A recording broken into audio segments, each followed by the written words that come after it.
Good evening. Welcome to North Korea, USA.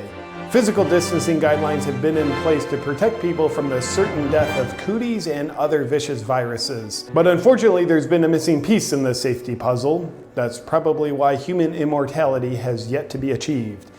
And that missing companion piece to physical distancing is emotional distancing. We'll be implementing guidelines immediately, so you can achieve the lowest quality of life possible as you make your life about avoiding death. Here are your emotional distancing guidelines. And please keep in mind, these guidelines that insist on you violating your true nature are for your protection. Avoid eye contact. For your protection, it'll be best if you refuse to look into other people's eyes. It is acceptable to either look at their feet or the ground in front of their feet. It shows them that you care. So instead of actually caring, show them that you care by avoiding eye contact. Cover your whole face. Only covering your mouth and nose with a mask is like wearing shoes with no pants. The new emotional distancing guidelines require you to cover your eyes and the rest of your face with a mask to protect people from emotional connection with you. Before we go on, we have an expert interview with a man who is not an expert in this area, yet has more money than God, and stands to make an enormous amount of more money selling you the mandatory cure for what we're telling you you're afraid of. Willie, if you're there, how terrible is emotional connection, and is a cure nearby? First, I'd like to point out I'm wearing a sweater, which makes me very trustworthy. Second, human connection is a source of all feelings of rejection. Now, people just don't have the capacity to deal with feelings like that. So we've constructed the most effective emotional distancing guidelines possible to protect people from themselves. From there, we're working on a medication to cure feelings of rejection and heartache. Only then will it be safe for people to go back to being connected with each other. How is the medication being funded? With taxpayer money. And once the medication's developed, we'll sell it back to the taxpayers. Thank you, Willie. You are definitely wearing a sweater. Now back to the emotional distancing guidelines. Get rid of your friends. Your friends are just petri dishes full of contagious illnesses and diseases hoping to infect you. In the frightening world we live in now, the way you can be a good friend to your friends is to not be friends with them anymore. Remember, this isn't just about protecting yourself. This is about protecting other people. Never shake hands. Shaking hands used to be a symbol of honor, friendship, and connection, but now shaking hands is basically the same thing as drinking out of the toilet. And for maximum protection against homicidal handshakers, we recommend you amputate your hands. Keep your children in cages. Teach your kids how to live a life not worth living so they can be safe in the prison of protection that you teach them to build for themselves. Like, instead of letting them play with friends, give them a drawing of a friend and have them play with that instead, because it's much safer. It was once thought that human connection is what spreads love with others and empowers you to connect with your own heart.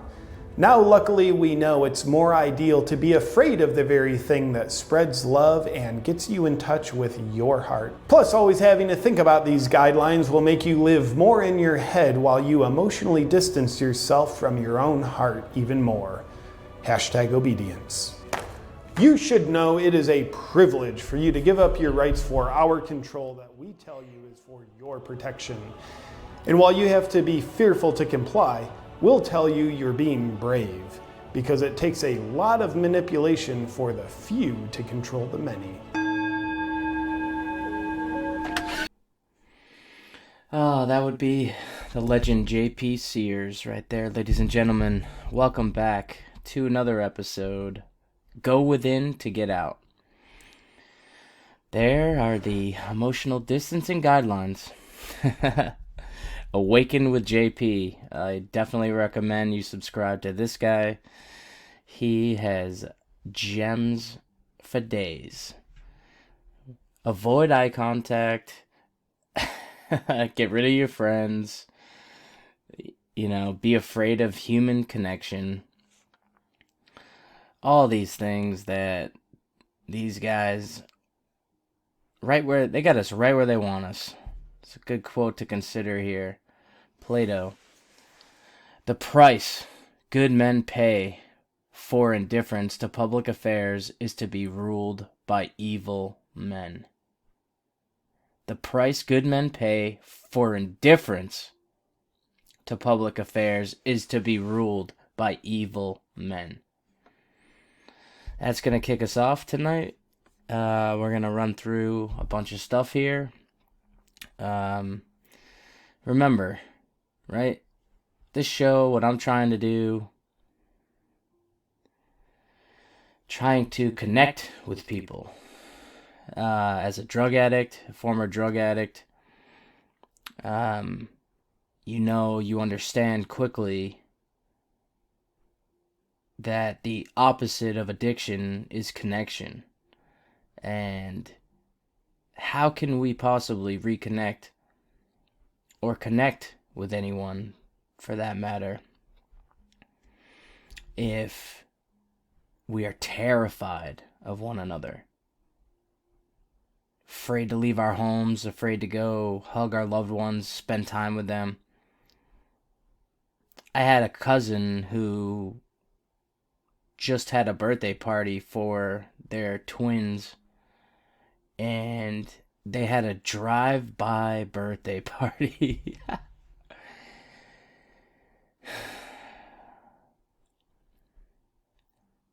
Allowing these people to dictate to them their lives. Afraid of living because they're afraid to die. It's like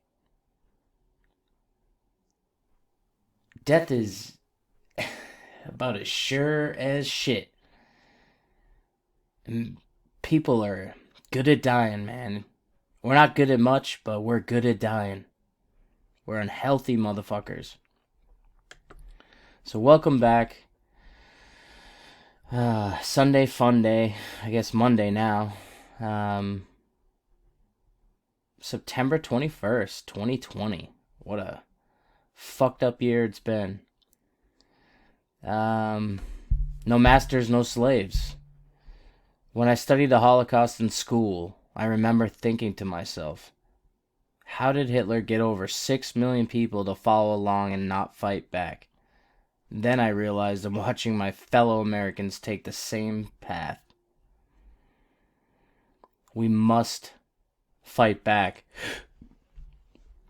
We have to stop blindly following.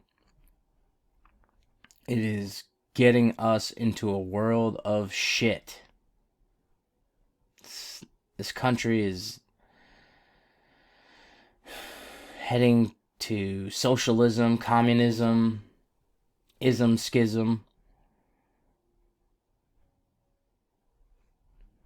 We need to take a step back and take a breath and think about what's going on here. These people are sick. To further illustrate that, my buddy Zbigniew Brzezinski, quote from him, right?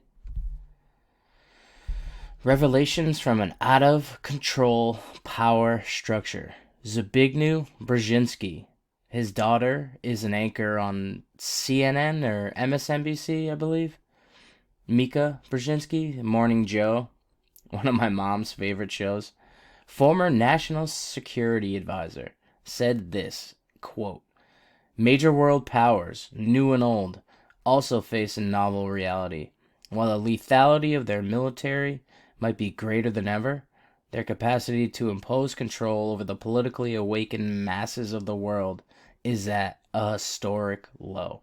To put it bluntly, in earlier times, it was easier to control 1 million people than to physically kill 1 million people. Today, it is infinitely easier to kill 1 million people than to control 1 million people.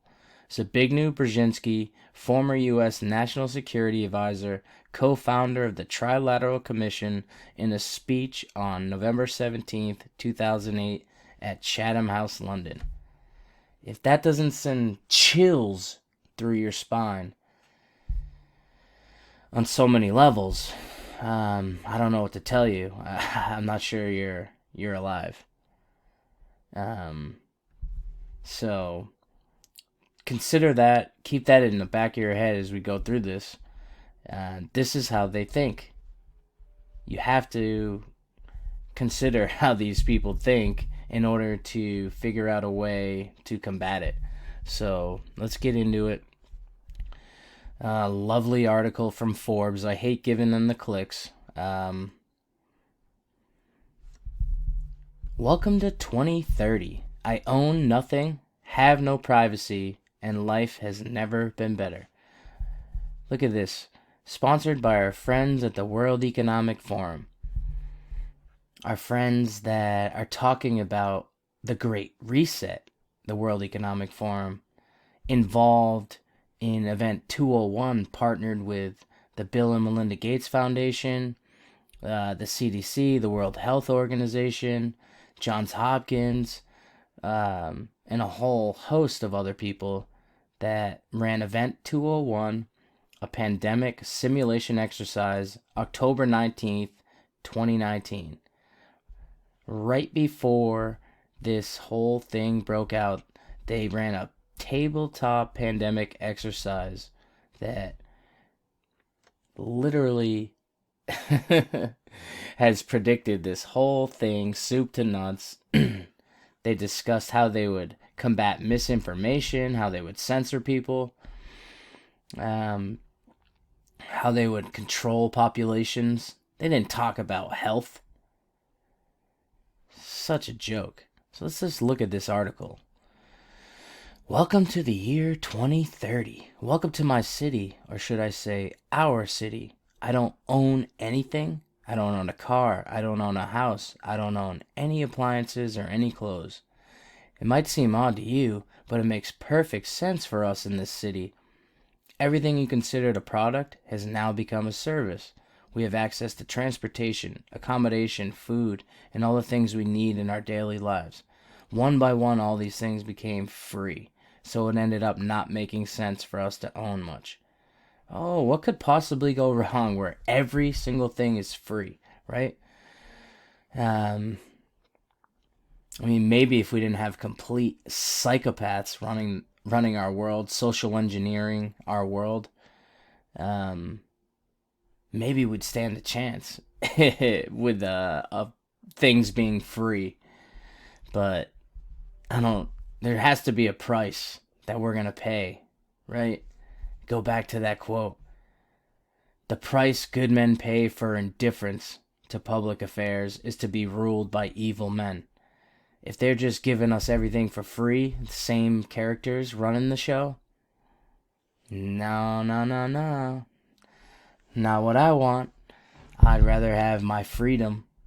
Keep your fucking $1,200, okay? First, communication became digitized and free to everyone. Then, when clean energy became free, things started to move quickly. Transportation dropped dramatically in price. It made no sense for us to own cars anymore because we could call a driverless vehicle or a flying car for longer journeys within minutes. Westworld, will ya? Flying cars? They're coming. They're almost here. When I was an Uber driver, I had a passenger that was working on building flying cars. That was like 3 years ago. We started transporting ourselves in a much more organized and coordinated way when public transport became easier, quicker, and more convenient than the car. Now I can hardly believe that we accepted congestion and traffic jams, not to mention the air pollution from combustion engines. What were we thinking? And this article just goes on and on. In our city, we don't pay any rent. Once in a while, I'll choose to cook for myself. This is bizarre right here. It is easy. The necessary kitchen equipment is delivered at my door within minutes. Since transport became free, we stopped having all those things stuffed into our home. Why keep a pasta maker and a crepe cooker crammed into our cupboards? I can never say that. Crepe? Crepe. Crepe, crepe, tomato, tomato. We can just order them when we need them. Shopping? I can't really remember what that is. When AI and robots took over so much of our work, we suddenly had time to eat well, sleep well, and spend time with other people. This is some filth right here, huh? The concept of rush hour makes no sense anymore, since the work that we do can be done at any time. I don't really know if I would call it work anymore. It is more like thinking time, creation time, and development time. For a while, everything was turned into entertainment, and people did not want to bother themselves with difficult issues. It was only at that last minute we found out how to use all these technologies for better purposes than just killing time. Oh, this is great. This is about me right here. Me and my 33 subscribers. Please like, comment, subscribe, share. Help me out. I need some feedback, ladies and gentlemen. I'm not a pro, trying to do my best to do something. My biggest concern is all the people who do not live in our city. Those we lost on the way. Those who decided that it became too much, all this technology. Yes, I did decide that. Case in point right here. My new cell phone. Calls and text only. I am definitely who they're speaking about here. Those who felt obsolete and useless when robots and AI took over big parts of our jobs. Those who got upset with the political system and turned against it. You goddamn right I turned against it. They live different kind of lives outside the city. Some have formed little self-supplying communities. God, I wish we could do that. That's what I'm trying to do.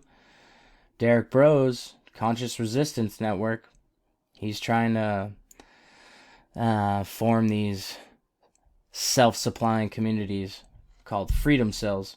And I'm going to talk about that at the end when we talk about some solutions to this fucking mad world we're in. Others just stayed in the empty and abandoned houses in small 19th century villages.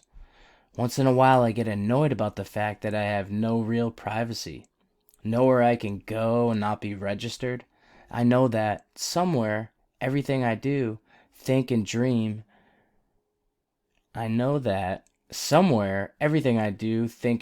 of is recorded. I just hope that nobody will use it against me. I just hope that no one will use it against me. Wow. Look at the conditioning and the propaganda filth in this Forbes magazine. It's supposed to be like helping people with finances and investments, and one of the most read magazines ever. Just pure propaganda filth. I just hope that nobody will use it against me. All in all, it's a good life, much better than the path we were on, where it became so clear that we could not continue with the same model of growth. We had all these terrible things happening, lifestyle diseases, climate change, the refugee crisis, environmental degradation, completely congested cities, water pollution, air pollution, social unrest, and unemployment. We lost way too many people before we realized that we could do things differently. This was written in 2016. We are heading into Agenda 21, Agenda 2030, smart cities, total control grid, AI, blockchain, 5G. 5G? Is that tower microwaving me? Let's look and see what that looks like. Plannedopolis. This is fucking crazy.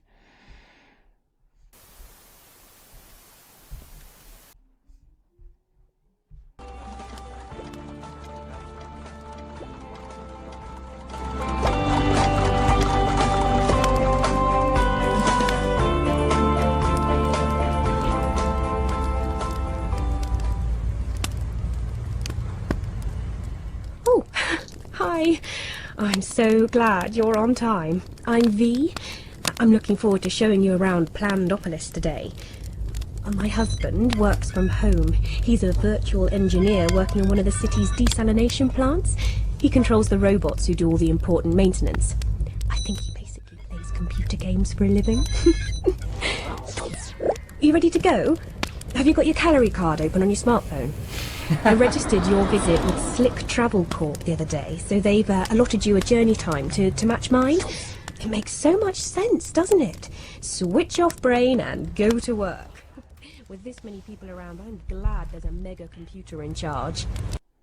Switch off brain and go to work.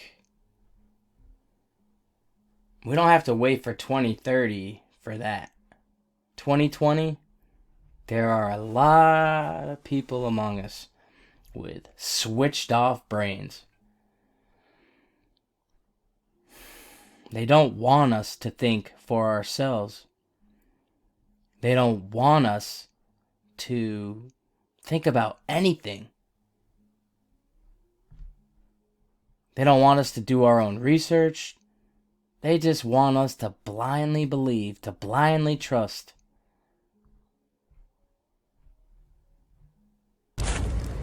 We're so lucky. Our kids were allocated a school quite near my practice, so I can drop them off on the way. It saves on our calorie ration. Well, it won't be long until the little darlings get their career announcements. They've been working so hard, so I'm sure they'll get something good. Not that there's anything wrong with fixing carbon scrubbers for a living or anything. Are you hungry? Let's pop to the market as we're past. Right, what's on the menu this month? What's on the menu? No, not meat. It's not your birthday. The Not Global meat. Food Council are doing a really good job of keeping food production going. I mean, you don't get the choice you used to, but we're better off than most. Global Food Council? One World Government? NWO? It's not a conspiracy theory anymore. I've shown you the UN. A new world order behind closed doors. Let's see what David Rockefeller has to say about a new world order. David Rockefeller. But the world is now more sophisticated and prepared to march towards a world government. The supranational sovereignty of an intellectual elite and world bankers is surely preferable to the national auto-determination practiced in past centuries. We are grateful to the Washington Post, the New York Times, Time Magazine, and other great publications whose directors have attended our meetings. He's talking about Bilderberg, Secret Society Bilderberg. They meet in secret. World leaders, bankers, CEOs, royalty, presidents. Someone once infamously asked David Rockefeller, "Why don't you just become president, Mr. Rockefeller?" And he infamously said, "What, and take a demotion?" So yeah, no, presidents don't have that much power. They are puppets. These are some of the puppet masters, people like Rockefeller and Zbigniew Brzezinski, who we just saw. Time Magazine, whose directors have attended our meetings and respected their promises of discretion for almost 40 years. It would have been impossible for us to develop our plan for the world if we had been subjected to the lights of publicity during those years. It would have been impossible for us to develop our plan for the world if we had been subjected to the lights of publicity during those years. Yep, New York Times, CNN, MSNBC, Fox News, PBS, CBS, ABC, all these fucks, they are complicit in this evil. And these evil fucks need to have the weight of the people standing up and demanding justice and accountability for these evil fucks. And all the death and misery that they promote, cover up, obfuscate, lies and deception. We have to fight it with truth. We have to fight it by questioning. Each and every one of us. Plannedopolis. Another great YouTuber, Jeff Censored. Go give him a subscribe. He's out of Canada. This guy nails it. Him, JP Sears. Let's watch another minute or two of this. It's probably easiest to walk from here. You barely see a car in the city centre nowadays, unless you're rich. Well, the state knows they just aren't practical anymore. We're all trying to meet our global carbon deal. Electric bikes are so much better for getting around our neighbourhood. And why waste valuable space on car parks when you can use them to grow food? I don't care what you say, Alex. They don't deserve to live in that ghetto. They are completely disconnected. No high-speed transport system, no new internet. They miss out on jobs and many essential services too. Oh, hi again. What a day.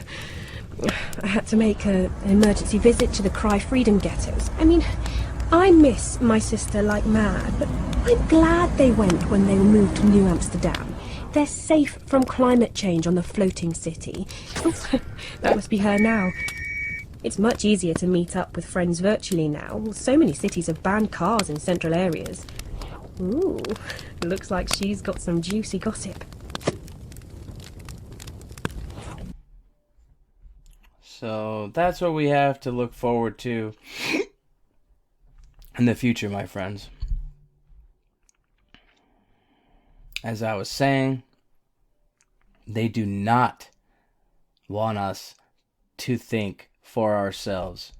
Look at another gem from Forbes and this lunatic, Ethan Siegel. Don't forget this name. Don't forget the people that put out this filth.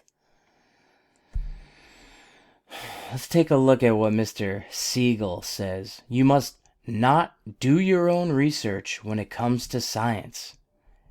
I would change the title of this to say, you must blindly believe when it comes to science. The religion of science. The religious dogmas of science. Mainstream science. What about the science and the doctors telling different stories? When was this written? July 30th this year. You must not do your own research when it comes to science.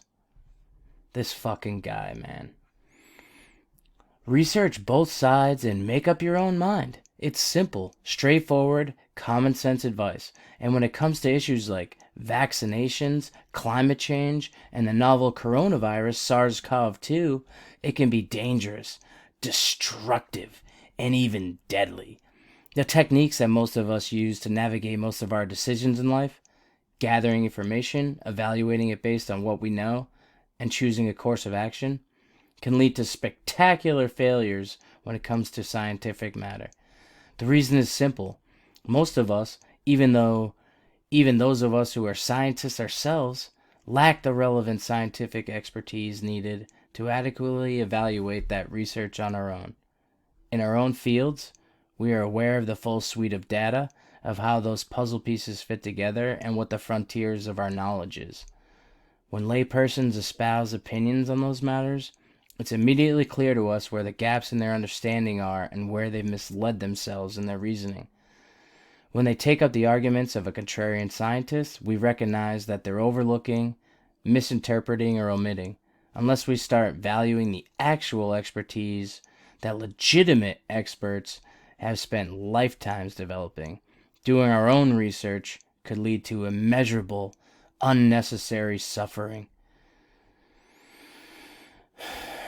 COVID 1984. Ignorance is strength. They literally think we are children. They treat us like children. Look at how they phrase this. Unless we start valuing the actual expertise that legitimate experts have spent lifetimes developing. What is this, like a link to fucking Fauci? Does the public response to the latest viral COVID-19 cure video mark the death of critical thinking? Look at this. Oh my god. I hadn't read that one yet, but that seems like another gem. You see what's happening here? Do you see how they're treating us? Let's read on a little here. It's just totally embarrassing. Do not do your own research. So I'm just supposed to blindly trust Fauci and no one else. I'm not supposed to listen to people like Dr. Andrew Kaufman and Dr. Sherry Tenpenny and Dr. Michael Cowan and Dr. Stephen Lanka and a whole host of others that are poking hole after hole after hole in this COVID 1984 narrative. Nope, if it's not their scientists supporting their narrative, their agendas, it's illegitimate. Just moonbat lunatics. Let's start with a simple, low-stakes example. Fluoridated drinking water. On the one hand, fluoride is a simple ion that shows up in various concentrations, including naturally through calcium fluoride in bodies of water all across the world. When humans ingest too little of it, particularly at a young age, it leads to weakened tooth enamel and greater rates of cavities. When humans ingest too much of it, it leads to tooth discoloration and various severities of dental fluorosis. Ooh.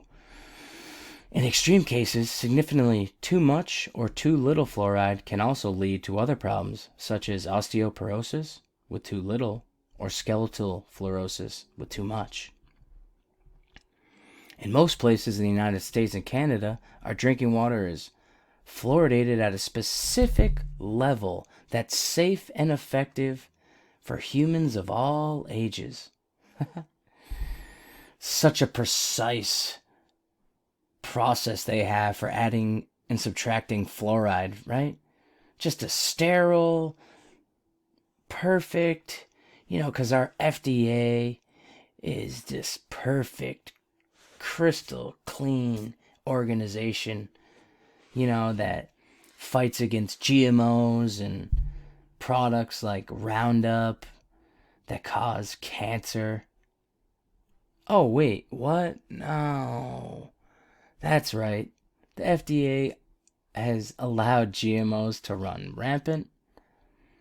Roundup is still on the shelves at every Walmart, Lowe's, and Home Depot. Meanwhile, Monsanto just paid $11 billion. Bayer Monsanto just paid $11 billion because their product Roundup causes cancer. Accepted no admission of guilt. And their product just keeps raking in millions. That's the FDA. In most places in the United States and Canada, our drinking water is fluoridated at a specific level. That is such fucking garbage. In places like Colorado Springs, Colorado, significant amounts of fluoride are removed, bringing the water levels down to acceptable values. In other places, like New York City, New York, fluoride is added to bring levels up to acceptable values. Controlling the fluoride levels of water is a safe and effective public health intervention, reducing dental cavities in children by 40% where it is implemented versus places where it isn't implemented. So they wanted to take industrial waste, which is where a lot of the fluoride comes from, and then they want to resell it as an additive to our drinking water. If you look into fluoride and how they add it to drinking water, you'll realize it's industrial waste. And yet, there are major cities in the world, like Portland, Oregon, or Calgary, Alberta, where the public or city council, respectively, has voted, in the case of Portland repeatedly, to not add fluoride to their drinking water. As expected, the typical cavity rates in children, when controlled for socioeconomic demographics, are about 40% higher than... Look at how terribly sourced this article is. Not a single citation for anything. They just make these wild-ass claims. I mean, you have entire countries like Japan and others that don't even use fluoride at all. It's a completely toxic substance. So this article goes on to make this argument about fluoride, and then takes a shot at anti-vaxxers. When left to their own devices, a substantial fraction of people will choose not to fully vaccinate themselves or their children. This is where they go after the anti-vaxxers. Of course, you can't think for yourself. You gotta blindly believe. You know, if we actually look at what's in a vaccine... No, that's not the one. Let's see. Right here. We're just moonbat lunatics.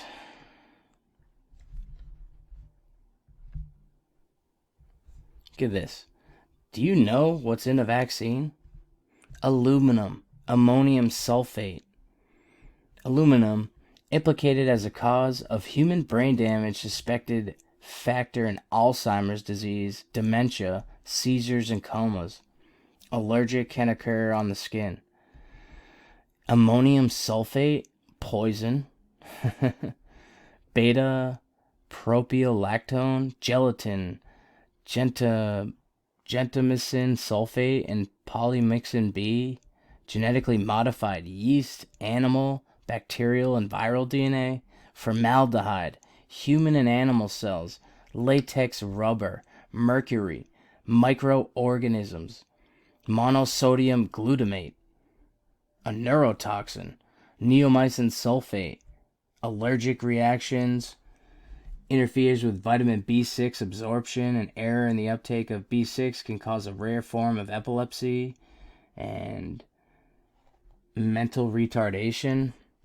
I mean, that's what's in these vaccines. I posted this on my Facebook.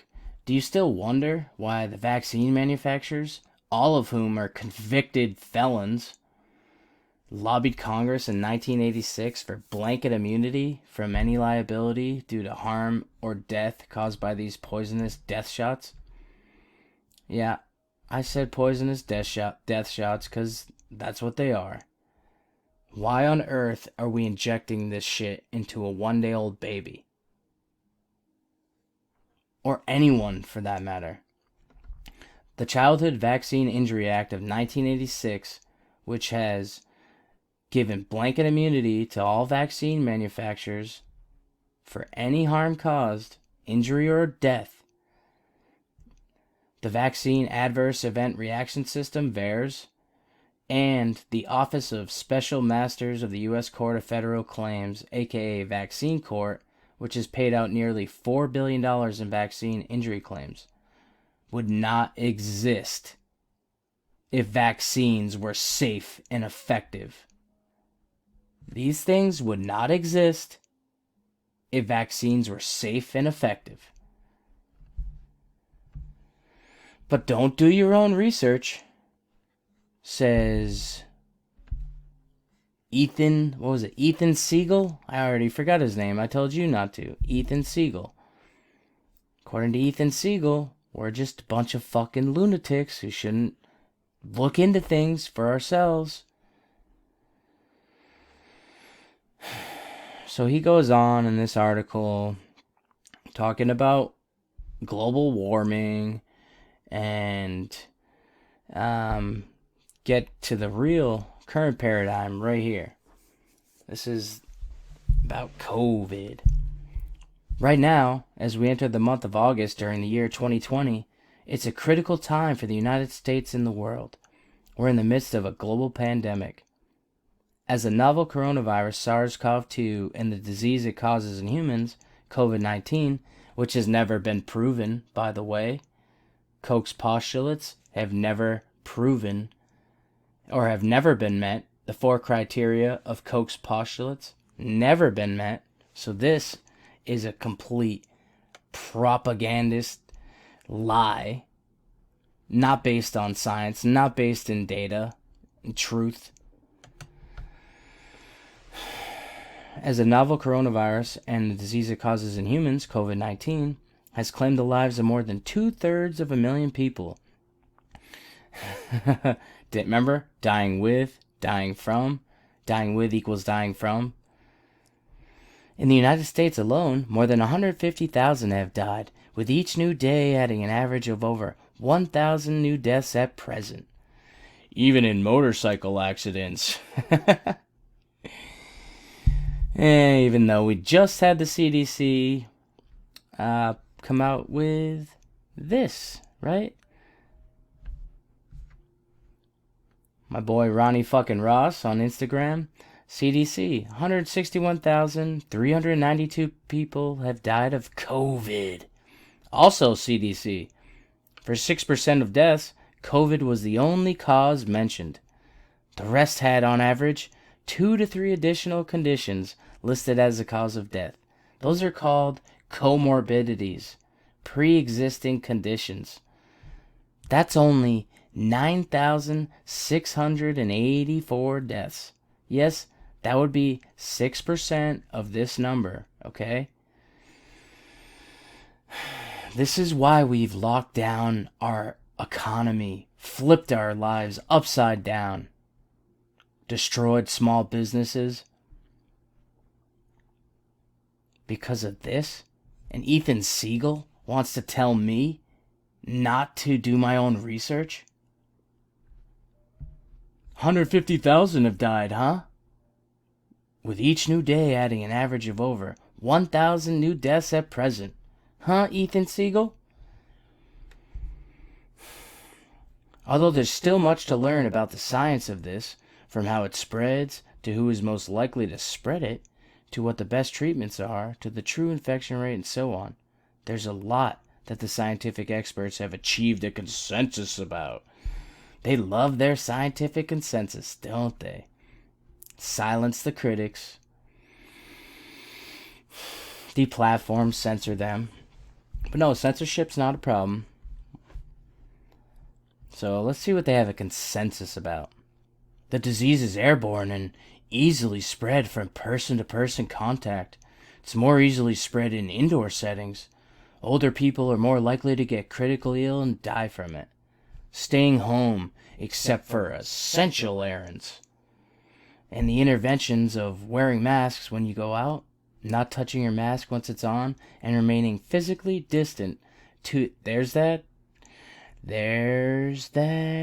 tape measure again.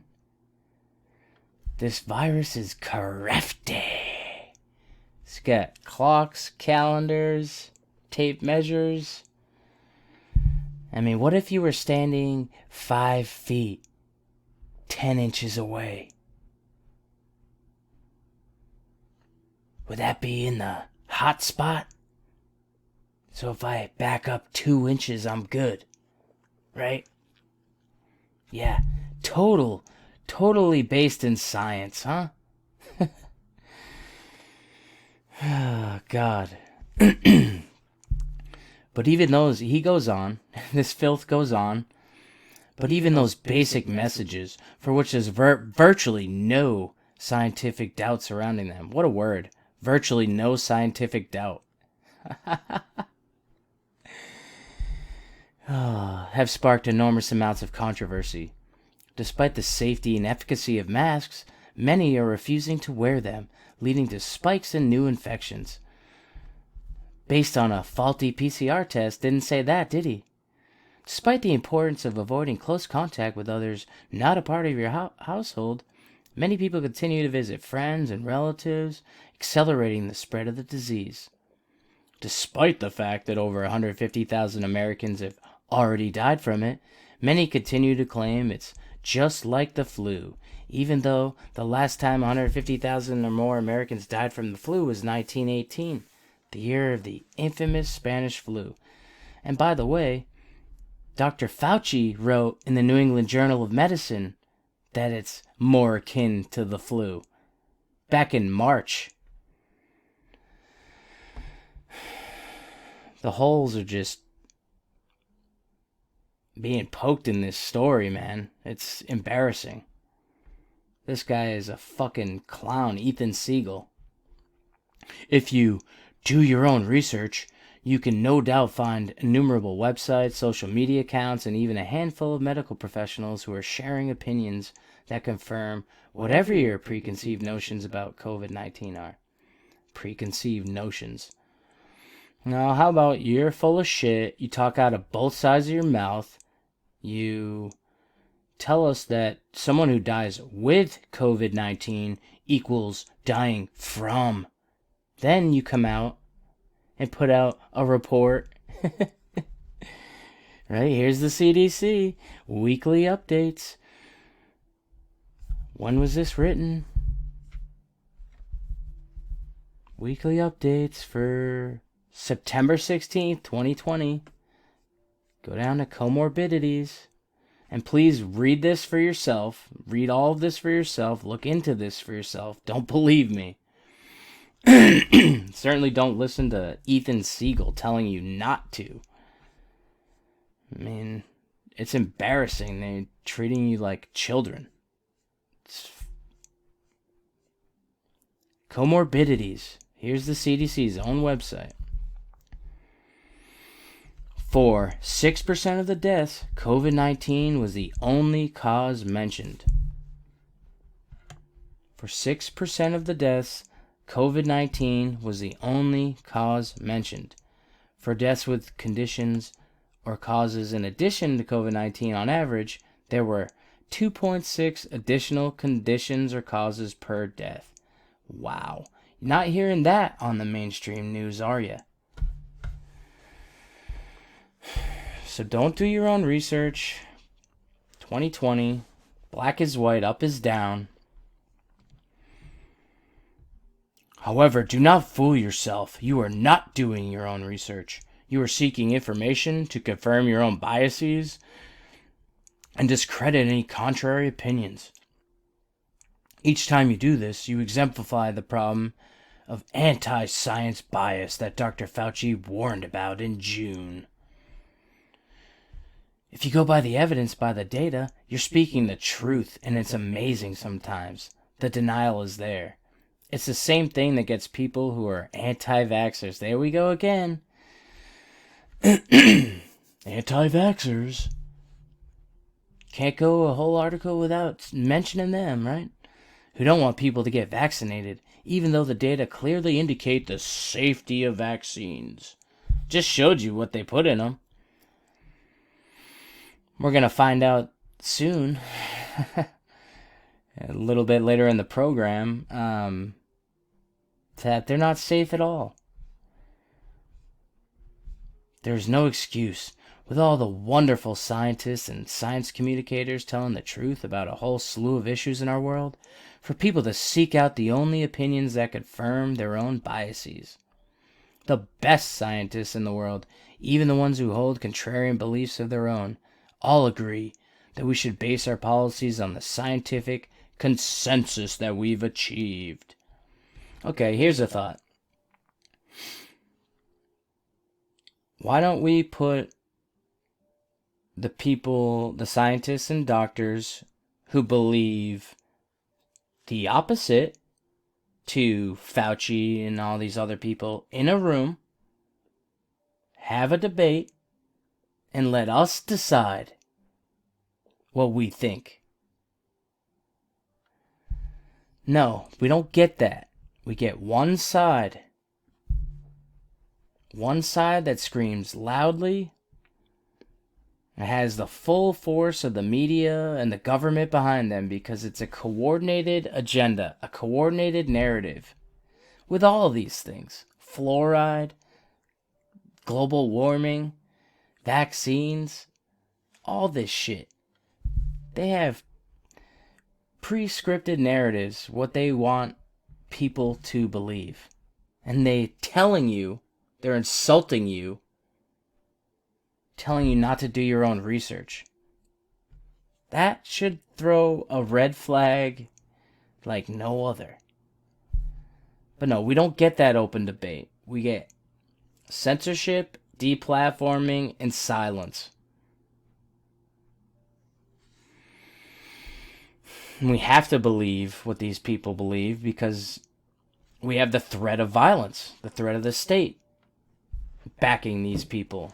This consensus feeds these policies which get enforced by these fucking brain dead order followers who've given away their soul. They've given away all of their ability to think. And then they just commit heinous acts on behalf of this fucked up system that stifles debate.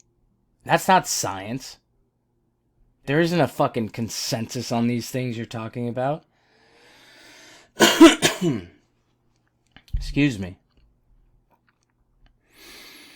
So this article has really pissed me off.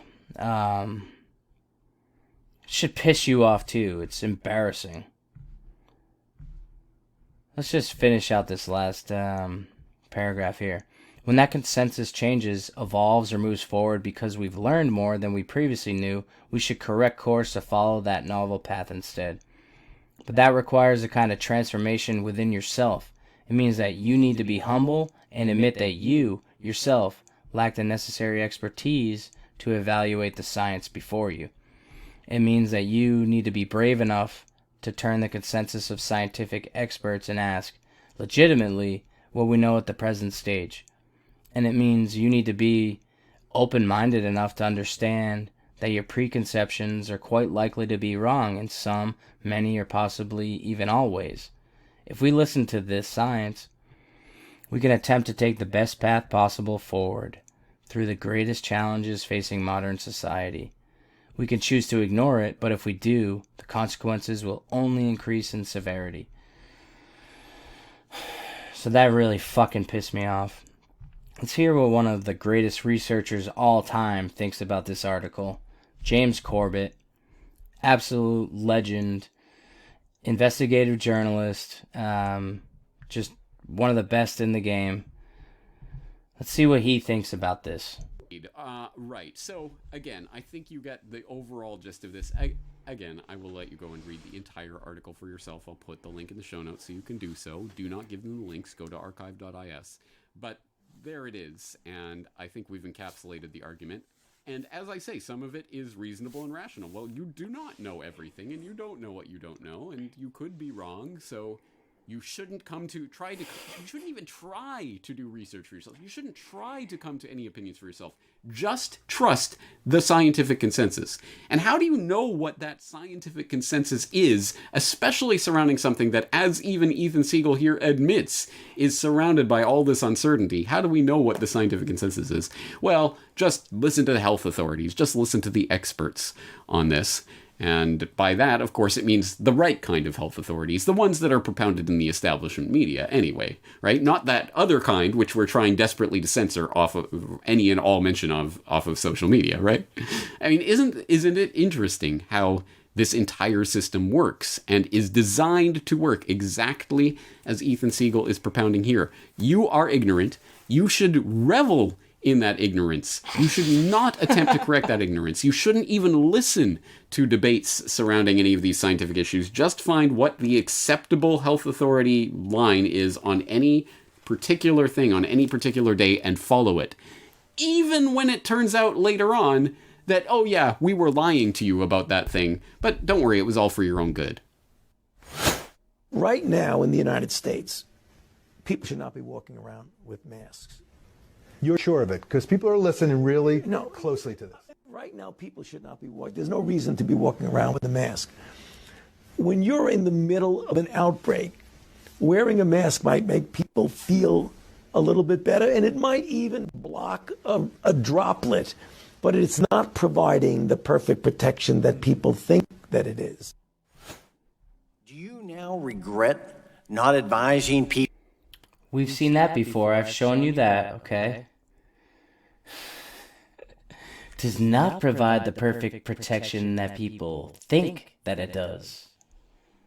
But no, blindly believe, right? Blindly believe. See some more Fauci ridiculousness here. Trust the experts, bro. Experts say.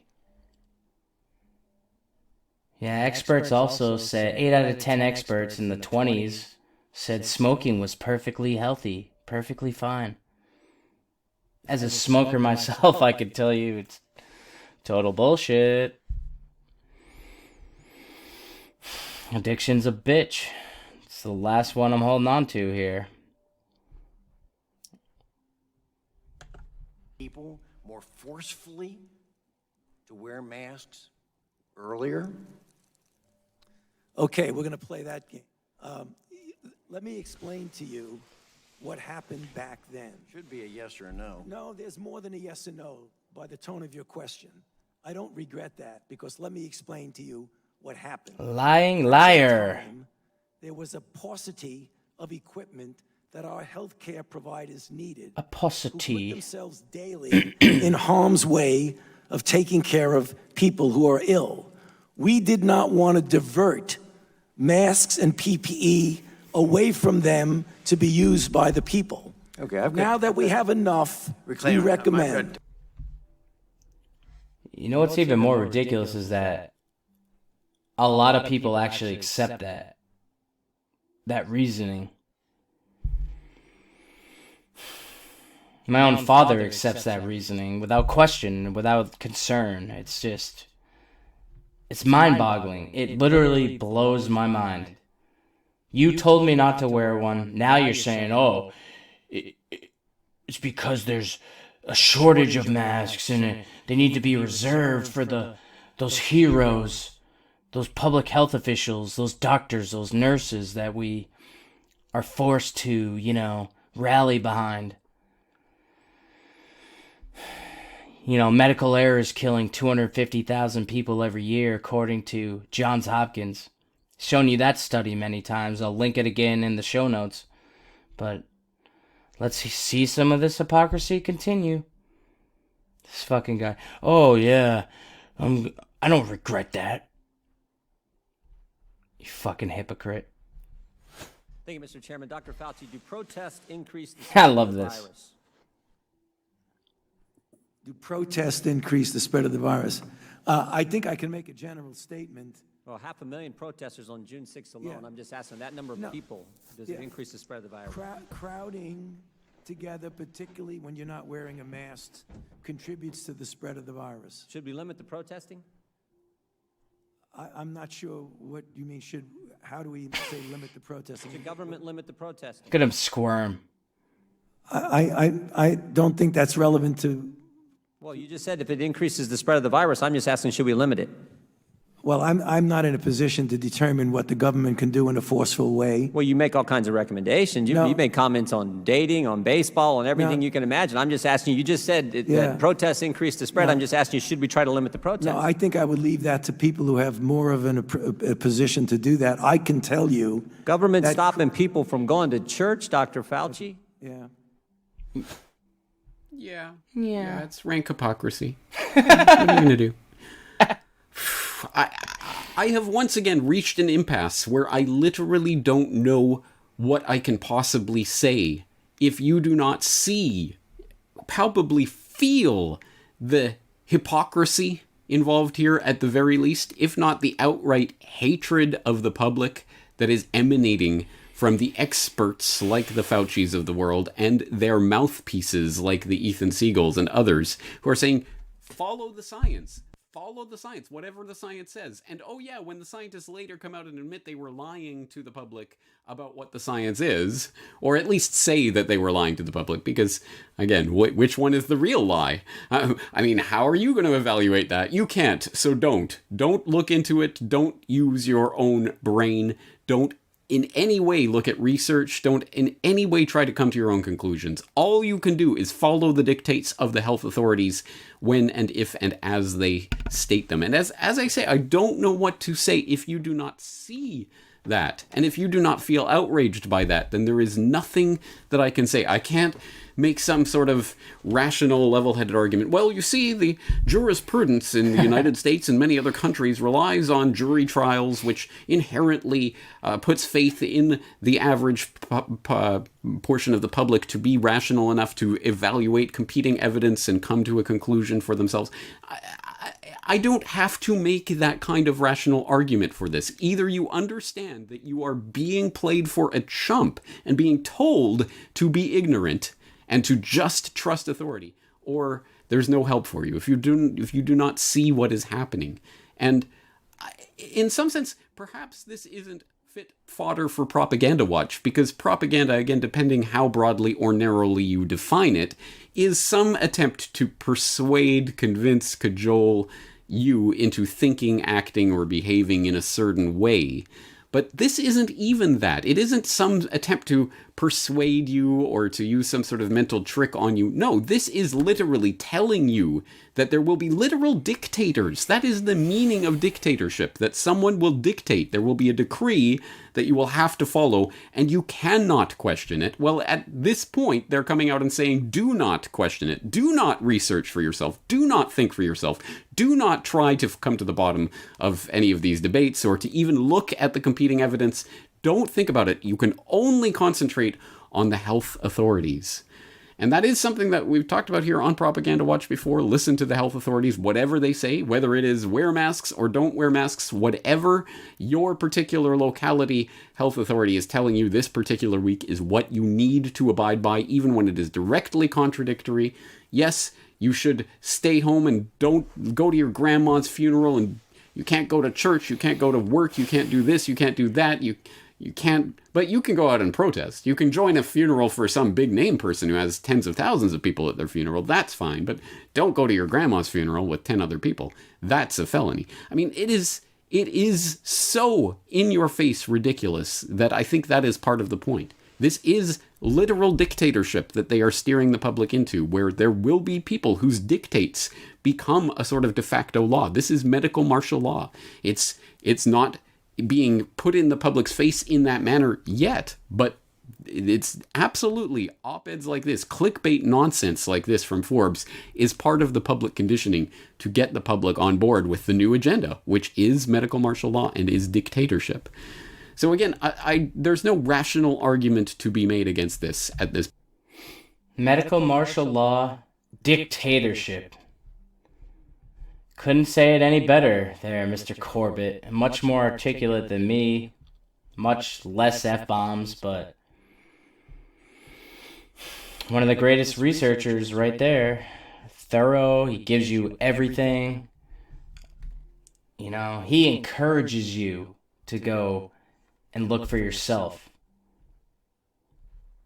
We have to. This is ridiculous. Don't you people understand? We are doing this to protect your health. So remember, stay safe. Stay safe. In this fucking growing police state, mass surveillance state we find ourselves in. But you know what? I got some good news. Some light. Some hope. Federal court rules Pennsylvania lockdowns were unconstitutional. You don't say. Wow. You don't say. Christina Herron posted September 17th, 2020. Let's get a look at this. Since the coronavirus pandemic, several governors have exerted unprecedented powers under the guise of taming the outbreak. Unprecedented, illegitimate power, I should say. They only get their power from us. We give it to them. We give away our power.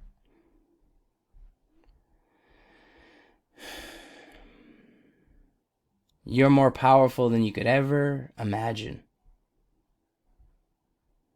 And we just give it away. Authority is illegitimate.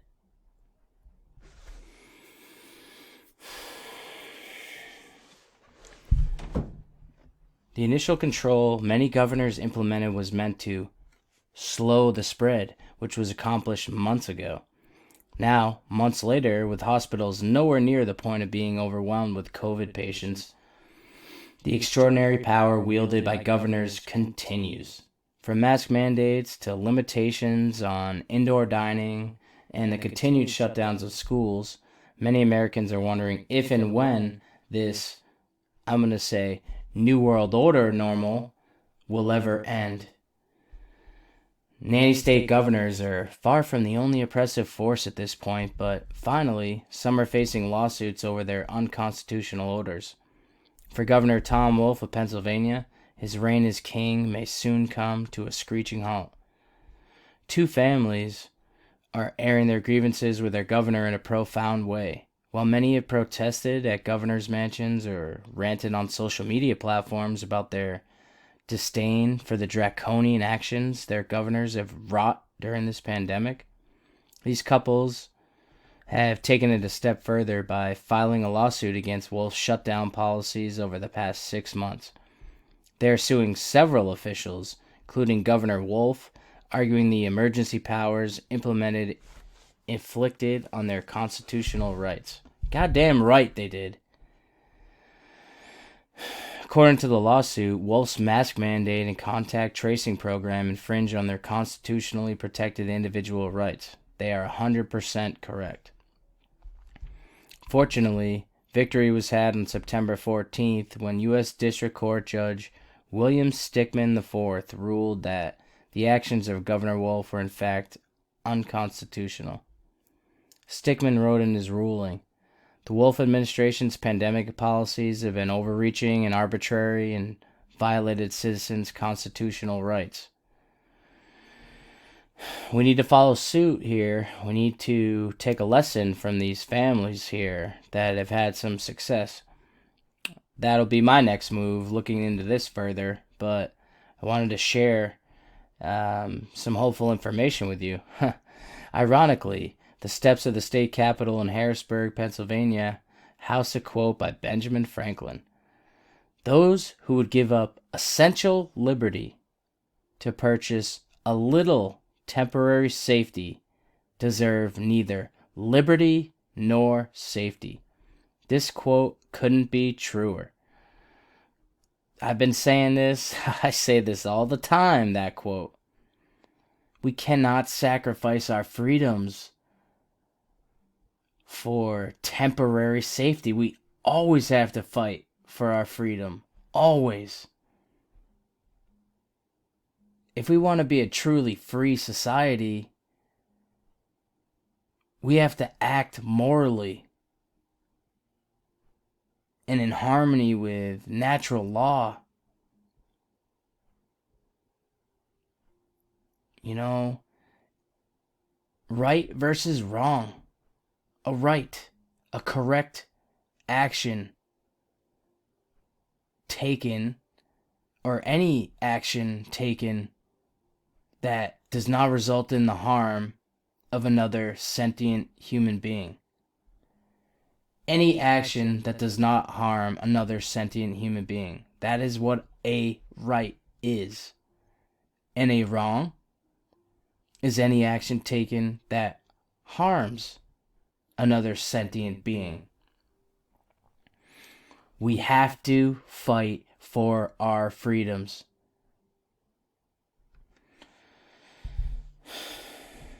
Businesses, livelihoods, and families have been put in peril for months by governors who did not respect the Constitution. And for many states, there is no end to this madness in sight.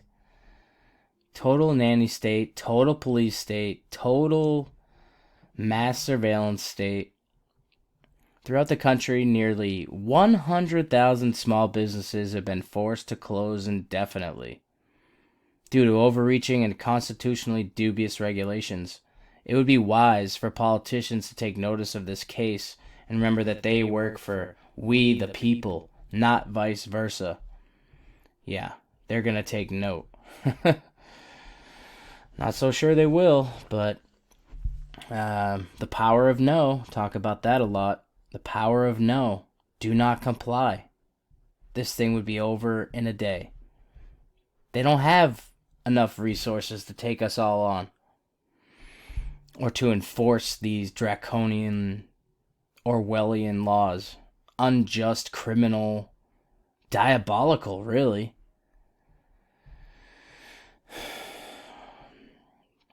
Right to life, liberty, and the pursuit of happiness. If you were a small business owner and you were successful at feeding your family all the way up until this point, and you worked your entire life to get that business, get some autonomy from the system, do something you actually have a passion for or enjoy, and they take that from you? How is that okay?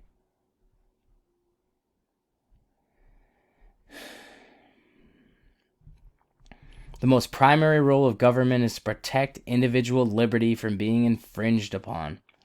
Couldn't agree more with that. But that's not what it's there for. They're there to control us. Government literally means mind control in Latin. That's literally what it means. Sadly, in this case and many others, it is the government that is the infringer.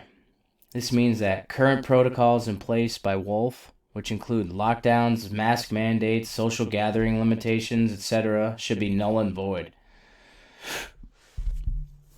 Of course, Wolf is appealing this ruling, pledging that he will go forward with his policies. Yeah, no shit. Surprise.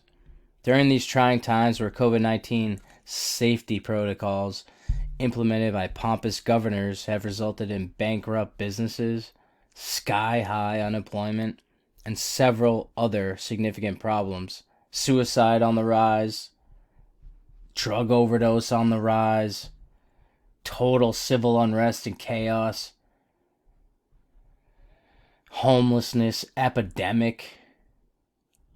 There's at least some comfort in knowing that individual rights are still paramount under the Constitution. Hopefully, the actions of these brave Pennsylvanians will ignite more Americans to push back on unconstitutional actions by out-of-control governors. After all, it is up to we the people to hold our political leaders accountable when they blatantly abuse their power and make a mockery of the Constitution. That's my next move. I'm gonna look into these families that are doing this and try to get in touch with them, get them on the show, see about doing this myself, because this whole COVID thing's got me in a bad way, man.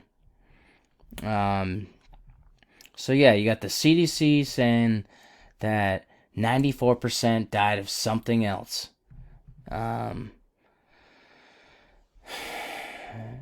Total lack of justification for these lockdowns and mandates. And they're not coming back. They're conditioning us to settle in. Here's another ridiculous story. Red flag alert. Red flag alert. Economist. Pay Americans $1,000 each to take a coronavirus vaccine. Public health experts are increasingly concerned about the possibility that a coronavirus vaccine will be successfully developed but not enough Americans would be willing to receive it. Boy, I hope that's the truth. All these lies and deception. I'm not so sure it is. About 70% of a population being vaccinated represents the threshold needed for herd immunity. There's that herd immunity again. That sheep virus. Ovid. Ovid in Latin meaning sheep. Herd immunity, Ovid, sheep. Herd immunity, Ovid. These people, they're just mocking us.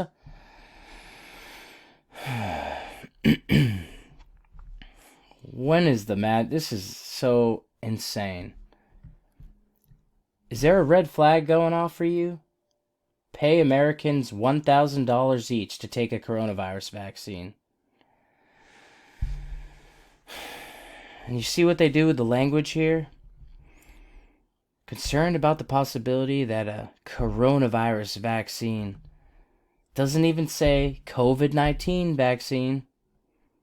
Coronavirus is a family of viruses. COVID-19 would be this pandemic, manufactured, full stop manufactured crisis. Soup to nuts. All the information's there. Let's see what this freak, Sybil Marcellus. Let's see what this is all about, huh?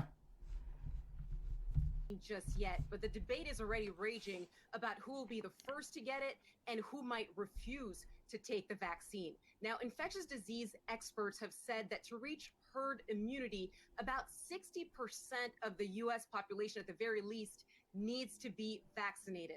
Now, our next guest has a... So she says 60%. This says 70%, right? There's already some inconsistency. It's all total bullshit anyway, but then it references again later down here paying Americans $1,000 each to reach 80% herd immunity would cost the U.S. roughly $275 billion. So now it's 80%. You got 60, 70, and 80. So which is it? They can't even lie straight. I mean, really. This is fucking ridiculous. Let's hear it. Bold idea. How about paying bold idea. $1,000 to take the coronavirus vaccine once it becomes available to reach herd immunity as soon as possible fucking thanks. Move into that post-coronavirus pandemic world and also help with the U.S. economy. Joining us now is Robert Leighton, non-resident senior fellow at the Brookings Institution. Robert, this is a bold idea. Do you think the federal government will actually go along with a proposal like this to pay people $1,000 to take the vaccine once it becomes available? Well, I think once you go through the math... Look at this fucking weirdo. And I'll explain why. You just said that infectious disease experts say we need 60% of the population to be inoculated. The problem is that no vaccine is perfect. Dr. Fauci has said he'd be really happy if we had one that was only 75% effective. So if you do the math and we get one that's 75% effective, that means that you need 80% of the population to take the shot in order to achieve 60% herd immunity. Now, what are the chances of that? Well, according to the latest polling, 1/3 of Americans, I saw one poll said 35%, are refusing to take the vaccine, even when it becomes available and is widely available. So that doesn't get you to 80%. Now, Dr. Fauci has also been quoted saying, we're not going to force people to take the vaccine. And frankly, I think if the government tried to force people, you'd have a huge counter reaction, much worse than the anti-masking kind of thing that we see today. So you can try to have people persuade. You're fucking right there, Mr. Leighton, whatever the fuck your name is. Be a serious fucking problem. Untested, unproven, severely rushed, experimental vaccine. Yeah, there'll be some fucking problems. So there you have it. Pay Americans $1,000 each to take a coronavirus vaccine. God damn it, there's going to be a lot of people lining up for that.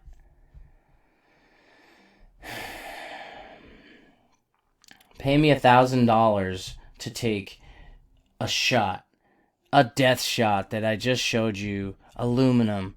I mean, the amount of shit in these vaccines. Let's see a little bit more about vaccines, shall we? CDC admits in federal court they have no evidence vaccines don't cause autism. No evidence vaccines don't cause autism. I'm not going to read this whole article. I'm going to probably do a separate story on this. I'm just going to read this brief for you. As of March 2nd, 2020, the CDC has admitted in federal court that they do not have any evidence proving that vaccines given to babies don't cause autism. Say that again. The CDC has admitted in federal court that they do not have any evidence proving that vaccines given to babies don't cause autism. For years, they claimed that the studies had been done, the evidence was clear, and that there was a consensus. Vaccines don't cause autism. Yet, this was a lie. This was also exposed in that documentary Vaxxed, where CDC whistleblower Dr. William Thompson exposed this. He showed demonstrably that they were destroying data and lying about the links that they were seeing with the MMR vaccine and autism. Dr. William Thompson exposed that, not me. Dr. William Thompson of the CDC exposed this, and yet here we are. CDC has admitted in federal court no evidence proving that vaccines given to babies don't cause autism.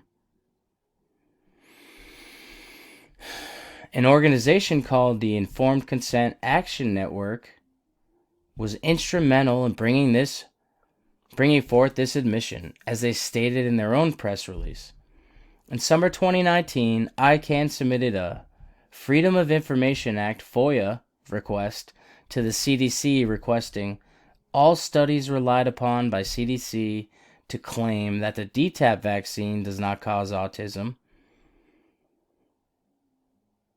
ICANN also submitted the same request for Hep B, HIB, PCV13, and IPV, as well as requesting the CDC provide studies to support the cumulative exposure to these vaccines during the first 6 months of life do not cause autism. Despite months of demands, the CDC failed to produce a single specific study in response to these FOIA requests. Failed to produce a single specific study in response to these FOIA requests. ICANN was therefore forced to sue the CDC in federal court, where the CDC finally conceded in a stipulation signed by a federal court judge that it has no studies to support that any of these vaccines do not cause autism. So there you have just a crumb of information proving that these vaccines are not as safe and effective as they have claimed. Okay?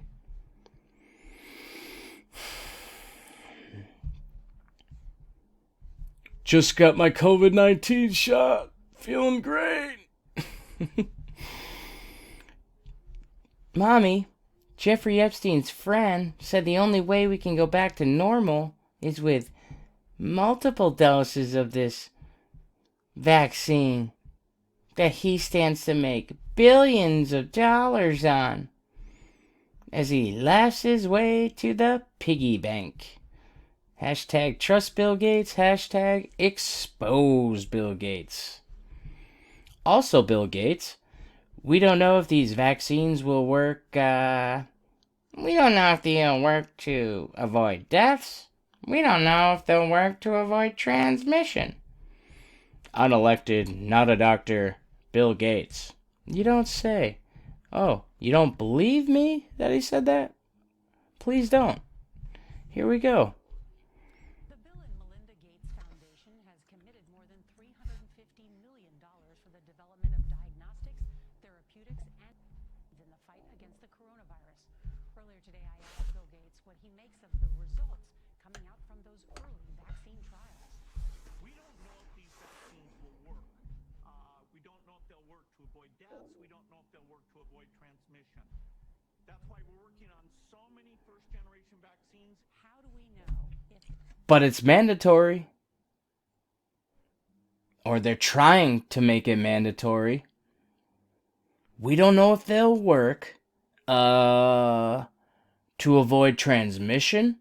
And we don't know if they'll work to avoid deaths. But he wants to make it mandatory for all 7 billion people in the world. Unbelievable. These vaccines are working. And you'd like it to be very safe in all the populations that you indicated for, no side effects. And then you'd like it to avoid the individual who gets the vaccine getting sick. Where are we in terms of a rapid diagnostic test? You talked about this a lot. It would be a test that is like an in-home pregnancy test. Where are those tests? In the next 2 to 4 months. Sounds like me. Now, they won't be as accurate as the PCR, which is a molecular. Oh. He just said that rapid test won't be as accurate as the PCR test. Yeah, 'cause like those are accurate, right? False positives everywhere. The inventor, Carrie Mullis, of the PCR test, said in no uncertain terms, PCR tests are not to be used to diagnose infectious disease. The inventor, Carrie Mullis, who's now dead, the former Carrie Mullis, said that. Not me. Carrie Mullis said that. And these rapid tests are going to be less reliable than the PCR? Oh boy. We're in for it, boys, ladies and gentlemen. Oh my God, this is just exhausting, these fucking people. And so over the next few months, we have to up PCR capacity. We have to get results back in 24 hours. We need both. And the lag times that we have today are completely unacceptable. The lag times.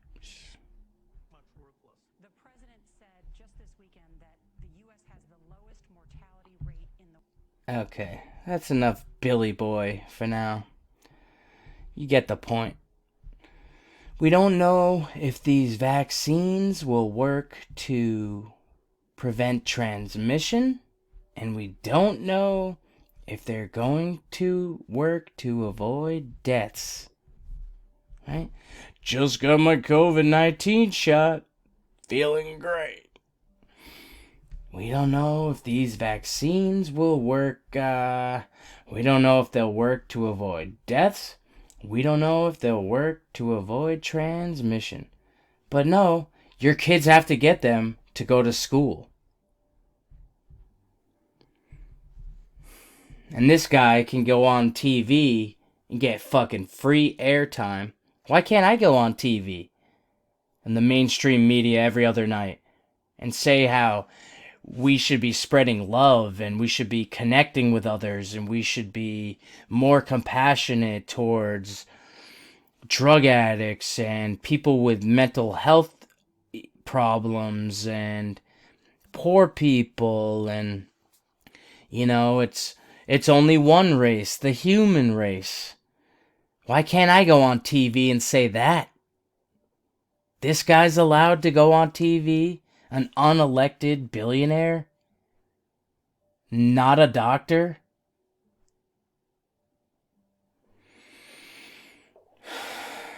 Why on earth are we allowing them to parade these people out in front of us like some kind of, trusted figure or some kind of like expert? He's not a fucking doctor. We didn't elect him. And he just invests millions and millions and billions of dollars in media, in every sector of public health. I mean, what on earth?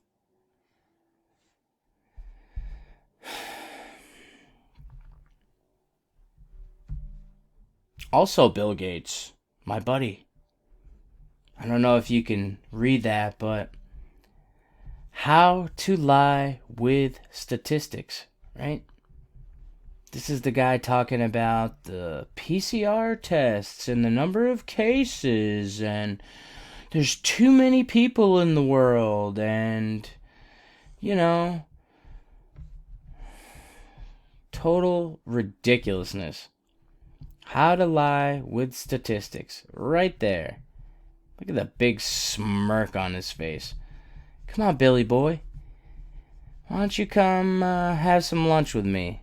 I'll wipe that fucking smirk right off your face. Fucking unreal.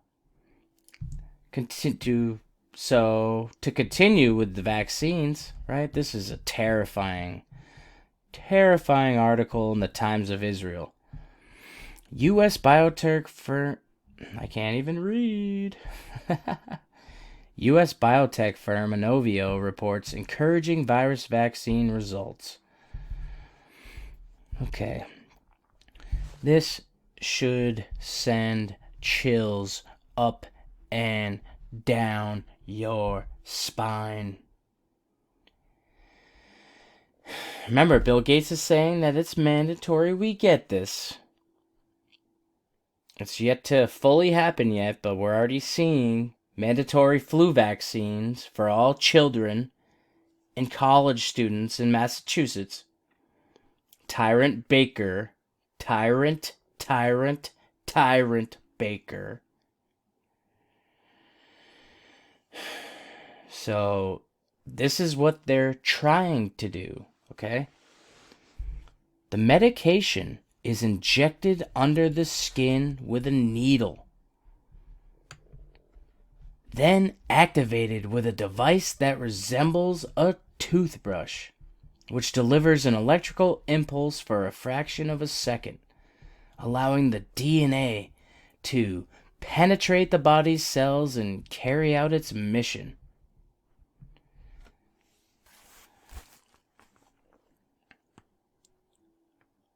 Injected under the skin with a needle, then activated with a device that resembles a toothbrush. Okay, come get your shot, Mr. Sheep. Now let me activate that DNA with this toothbrush-like device. Penetrate the body's cells and carry out its mission. Inovio, which is financed by the U.S. Defense Department and the NGO CEPI, that would be the Center for Economic Preparedness Initiative. This is another Bill Gates funded program. Also said it has been included in U.S. President Donald Trump's plan to produce hundreds of millions of doses of the vaccine by January, as part of Operation Warp Speed. Inovio's medication is the only DNA vaccine that is stable at room temperature for more than a year and does not need refrigeration for transport or storage for several years. Oh my God. The U.S. Defense Department funding vaccines? What?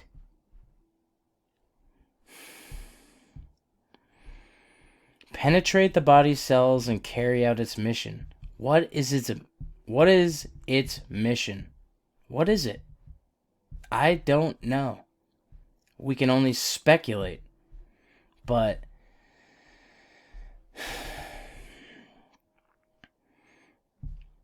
Bill Gates, don't know if they'll work to avoid transmission. Don't know if they'll work to avoid deaths.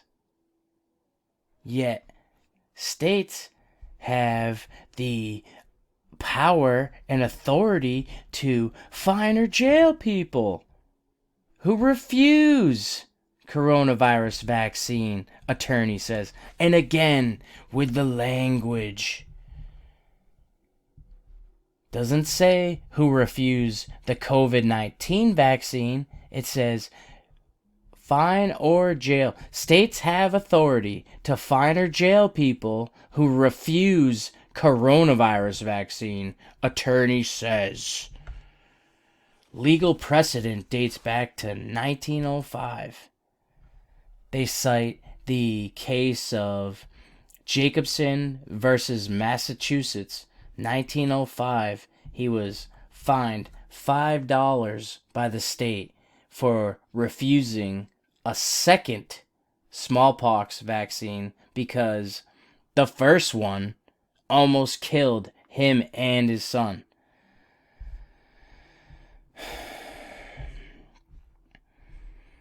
So we have states have the authority to fine or jail people who refuse the coronavirus vaccine, says attorney Dov Fox. I think that's his stupid name. Yep. The short answer is yes. According to Dov Fox, a law professor and the director of the Center for Health Law Policy and Bioethics at the University of San Diego. States can compel vaccinations in more or less intrusive ways, he said in an interview.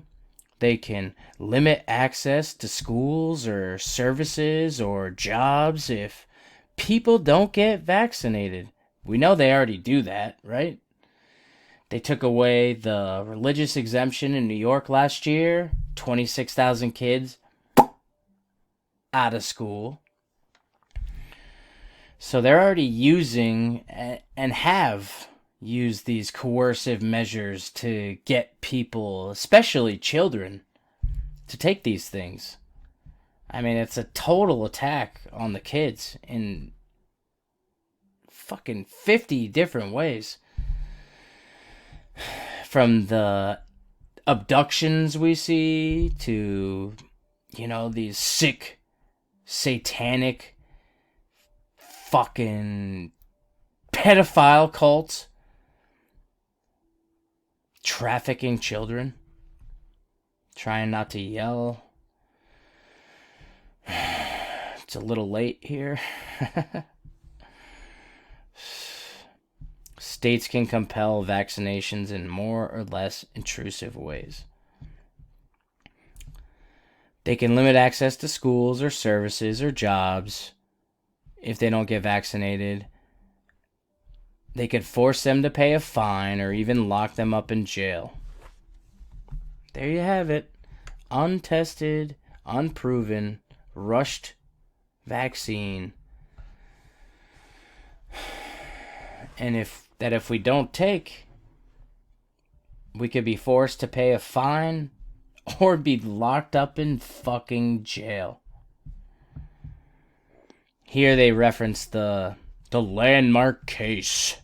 The legal precedent dates back to 1905 in a landmark U.S. Supreme Court case, Jacobson versus Massachusetts. The court ruled Massachusetts had the authority to fine people who refused vaccinations for smallpox. That vaccine almost killed him. We'll listen to this filth, ABC News. Read on a bit. That case formed the legal basis for vaccine requirements at schools and has been upheld in subsequent decisions. Courts have found that when medical necessity requires it, the public health outweighs the individual rights and liberties at stake. When medical necessity requires it.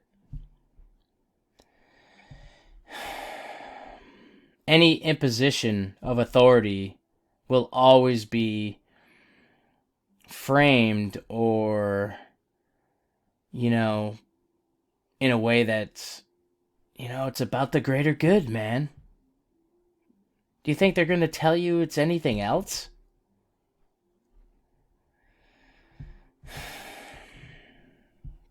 So we have toxic vaccines, borderline mandatory. That's where we're heading. That's where they're trying to go with this. Fined or jailed for not accepting or, taking these things. And we have the Times of Israel saying it's going to penetrate our body's cells and carry out its mission. The DNA. Allowing the DNA to penetrate the body's cells. So they're injecting DNA into us. No fucking thank you. Let's hear from a doctor. See what she thinks about this vaccine.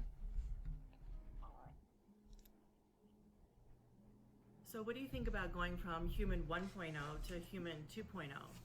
And what does that mean? Well, going from humans, as we now know ourselves, to human 2.0 has something to do with transhumanism. If you're not familiar with that term, it's about taking humans, as we know ourselves, and melding with artificial intelligence.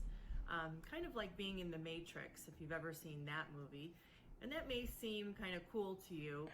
We might have some superhuman abilities, maybe be able to think of something and it happens, maybe have some physical abilities that would be almost superhuman-like.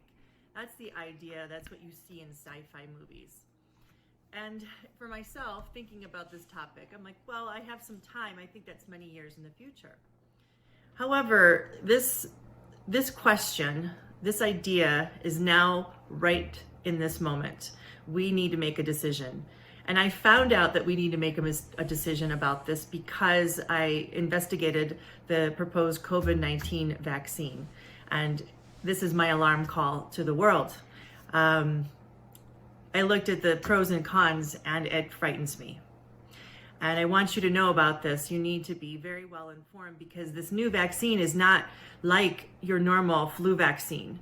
This is something very different. This is something brand new. This is something completely experimental on the human race.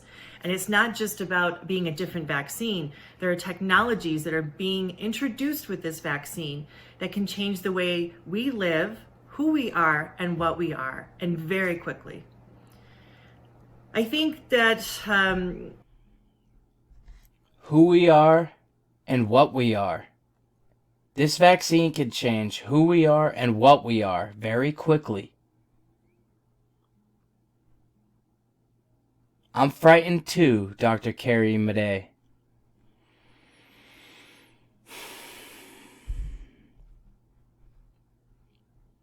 The DNA will activate the body's cells or penetrate the body's cells and carry out its mission. After it's activated with a device that resembles a toothbrush. Change who we are and what we are real quickly. Are we going to be human beings or transhumanist robots? That's if it doesn't kill us.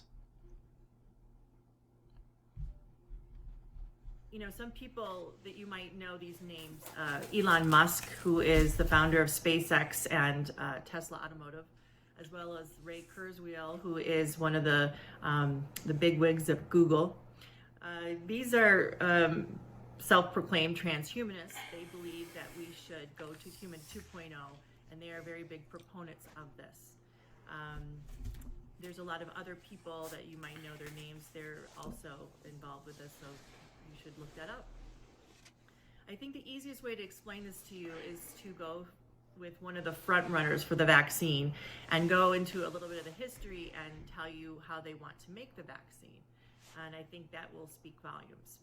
So for instance, Moderna is one of the front runners for the COVID-19 vaccine.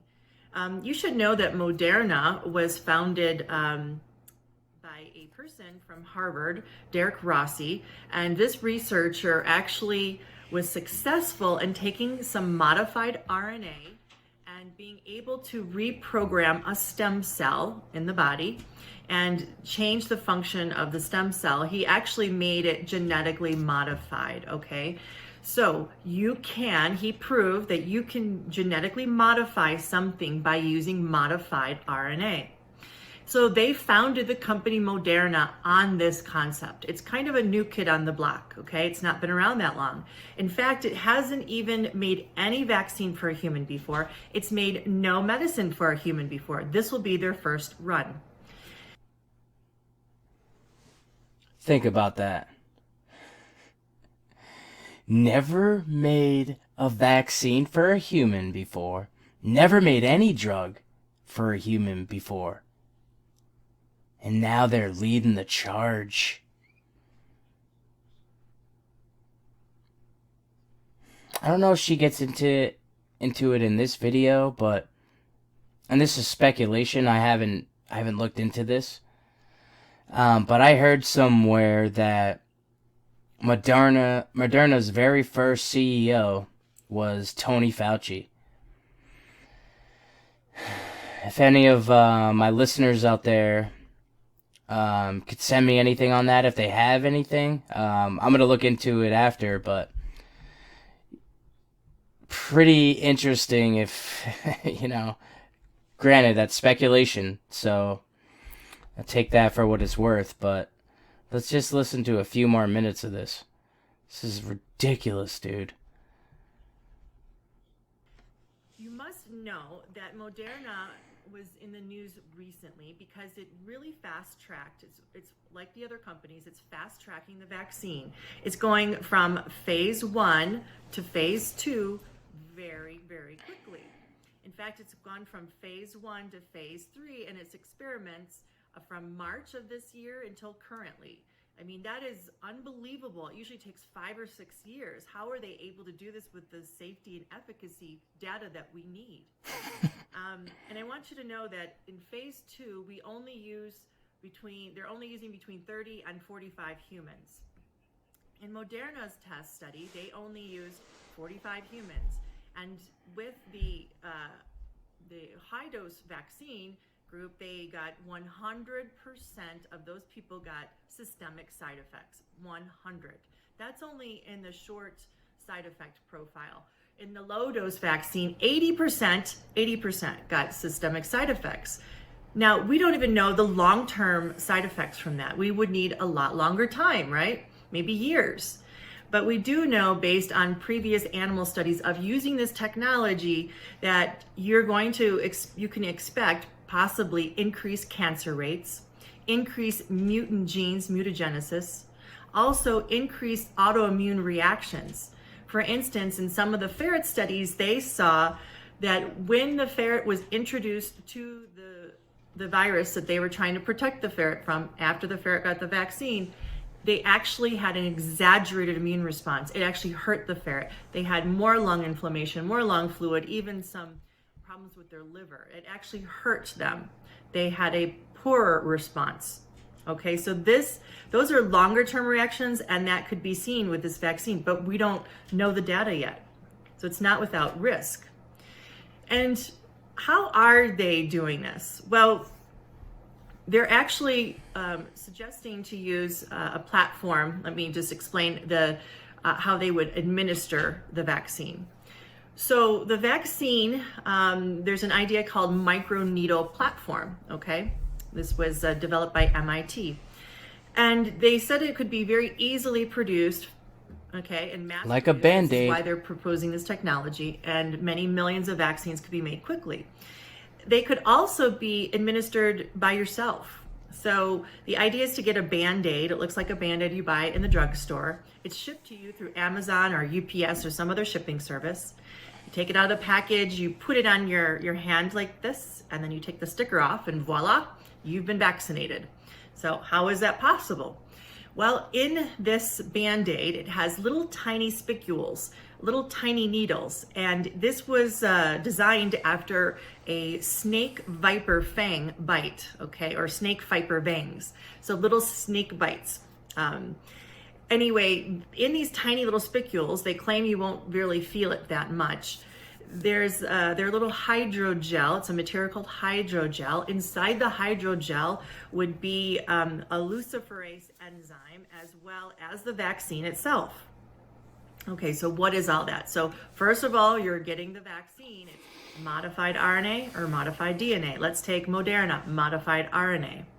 So in that modified RNA, the idea is that the microneedles would puncture into your cell membrane, okay? And this synthetic piece of an RNA, it's a code for the part of the virus, or they could use a synthetic DNA. It's a code for the part of the virus, would go into your nucleus. Your body would start transcribing it, would start reading it, and making more of that part of the virus. Well, why would we want to make more of the virus or part of the virus? The idea is your body would get used to seeing it, would know how to make antibodies, and would have an improved T-cell response. And the idea is then when you saw it in the future, your body would already know how to fight it, and it would be a better response. That's the idea. The problem with that is they're using a process called transfection. And transfection is a way that we make genetically modified organisms. Okay, I think you know about those fruits and vegetables. How you feeling? How you feeling about this?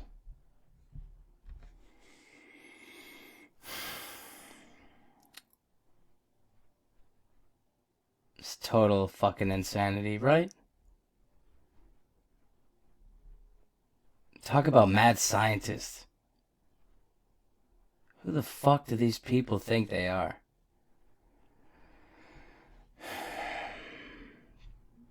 Please go look into this video. Excuse me. I'll link in the description. Please do much more reading on this. This is really happening. These people are fucking lunatics.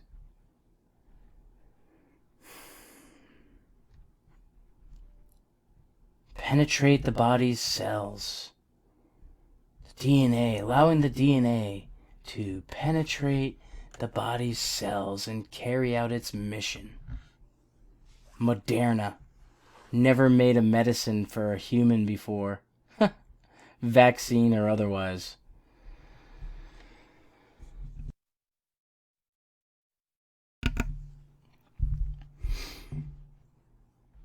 So, clearly you're seeing the big concern I have with vaccines, especially this COVID vaccine.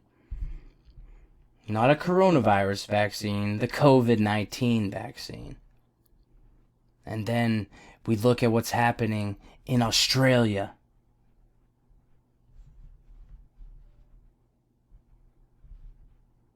They're pulling kids, well, not pulling kids out of school. They're giving kids vaccines without the approval or consent from their parents.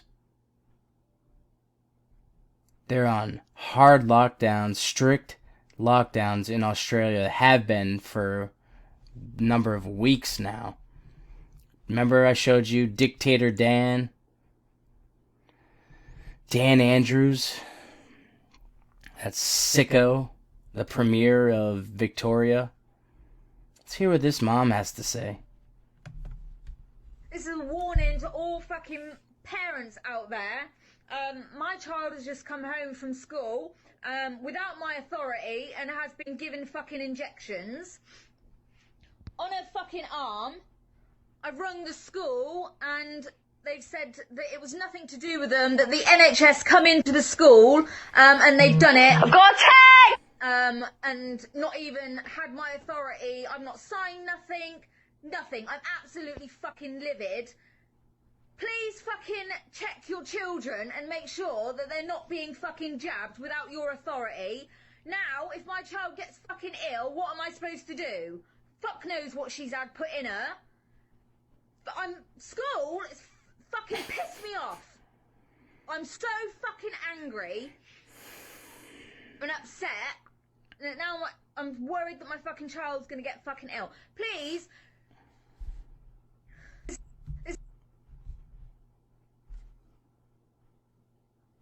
An injustice committed against one man anywhere is an injustice committed against all men everywhere.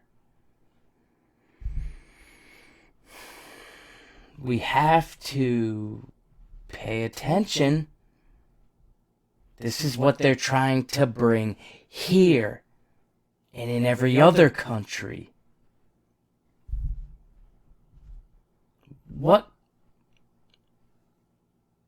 On what planet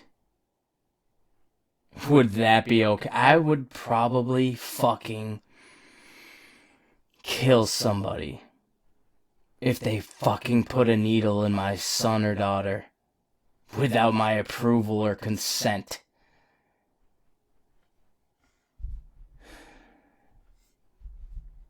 More madness out of Australia. Australia pushes new measure to detain COVID conspirators. Those far right-wing groups. Them conspirators. Tyler Durden of Zero Hedge tells us on September 18th, 2020, weekend demonstrations have flared up in Australia over the last month as Aussies have vented their frustrations and attempted to take back control of their communities after a surge in virus cases prompted the government to re-implement some of the world's most draconian social distancing measures. And if there is one thing that terrifies increasingly tyrannical governments, it's a loss of control of the narrative, which is why the Australian government is getting a jump start on curbing any so-called conspiracy theorists. Lie detectors, more like it, daring to spread information that questions the fear-mongering being used to keep Aussie citizens under lock and key. This is a planned global power grab. The mRNA vaccine will kill millions more than CV-19. Couldn't agree more, my friend, Mr. Right-Wing Conspiracy Theorist. A new bill is expected to be debated by the Victorian government in the state parliament this week.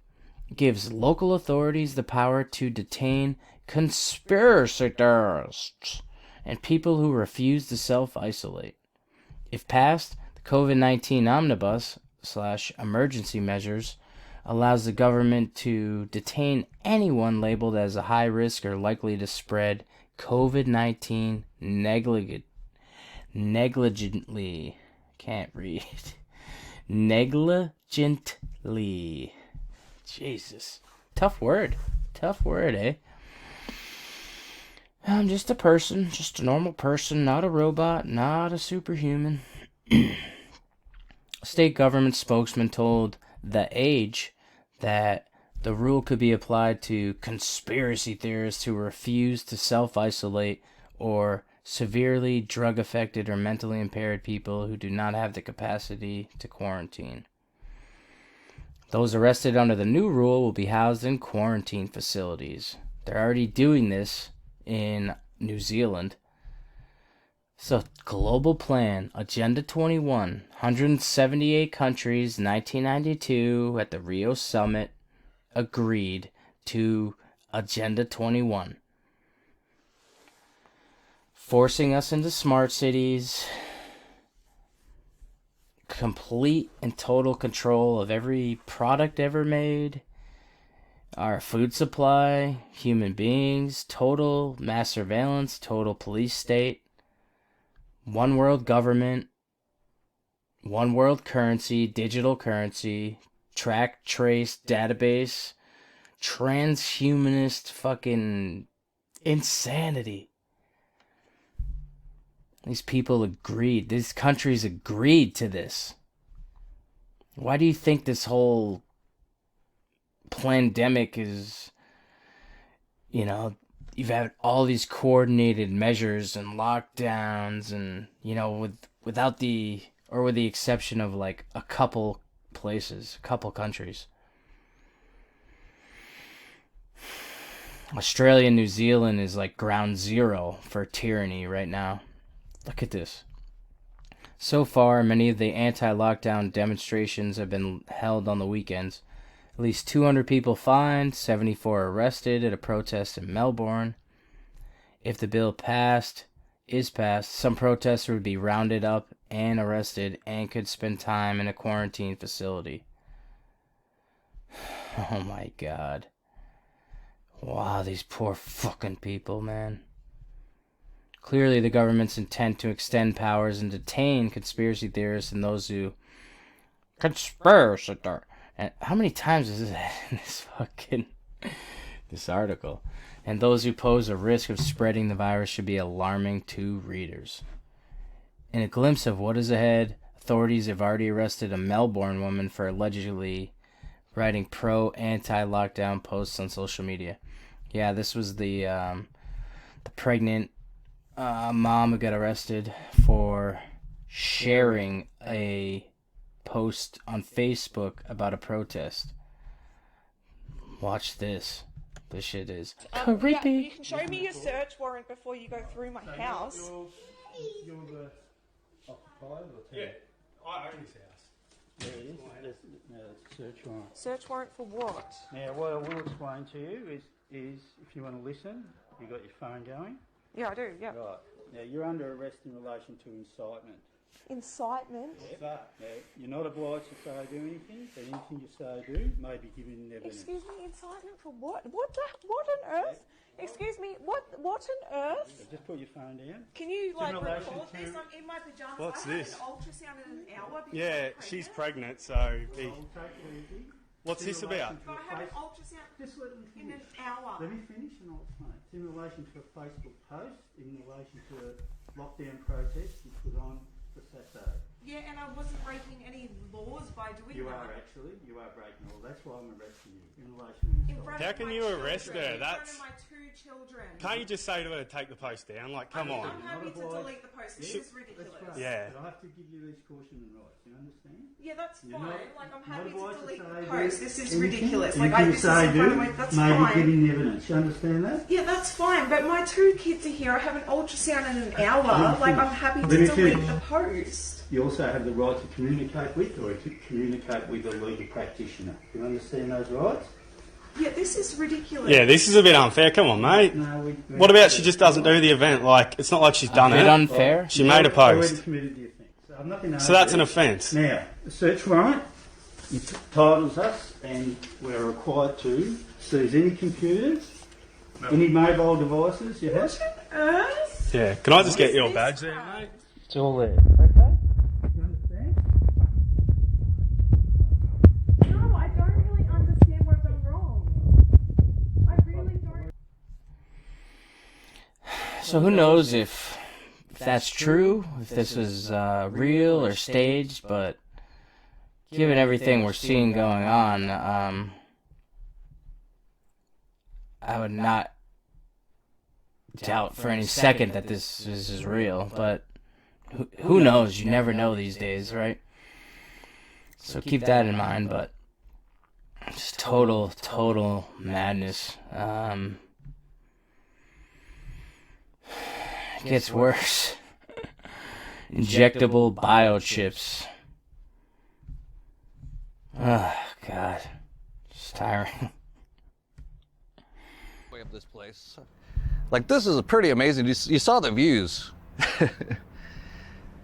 Pretty amazing.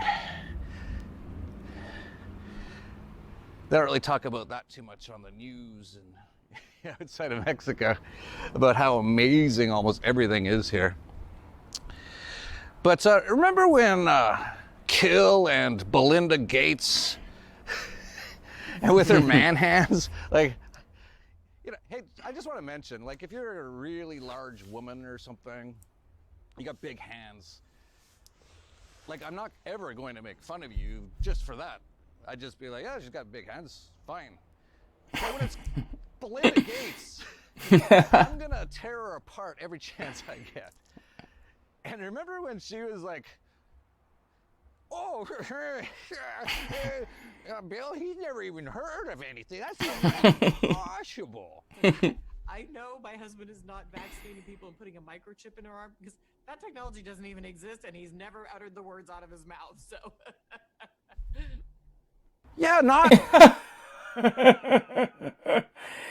The technology doesn't even exist, and he's never uttered the word out of his mouth. I want to see her big fat hands.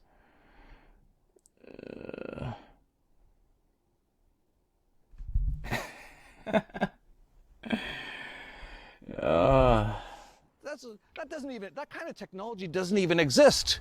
Well, here's an article. Injectable biochip for SARS-CoV-AIDS detection near FDA approval. What if there was a simpler way of knowing how you're doing? Lumi. How you're really doing. Lumi. Yay. A way to end the monotony of this. Yay, Lumi.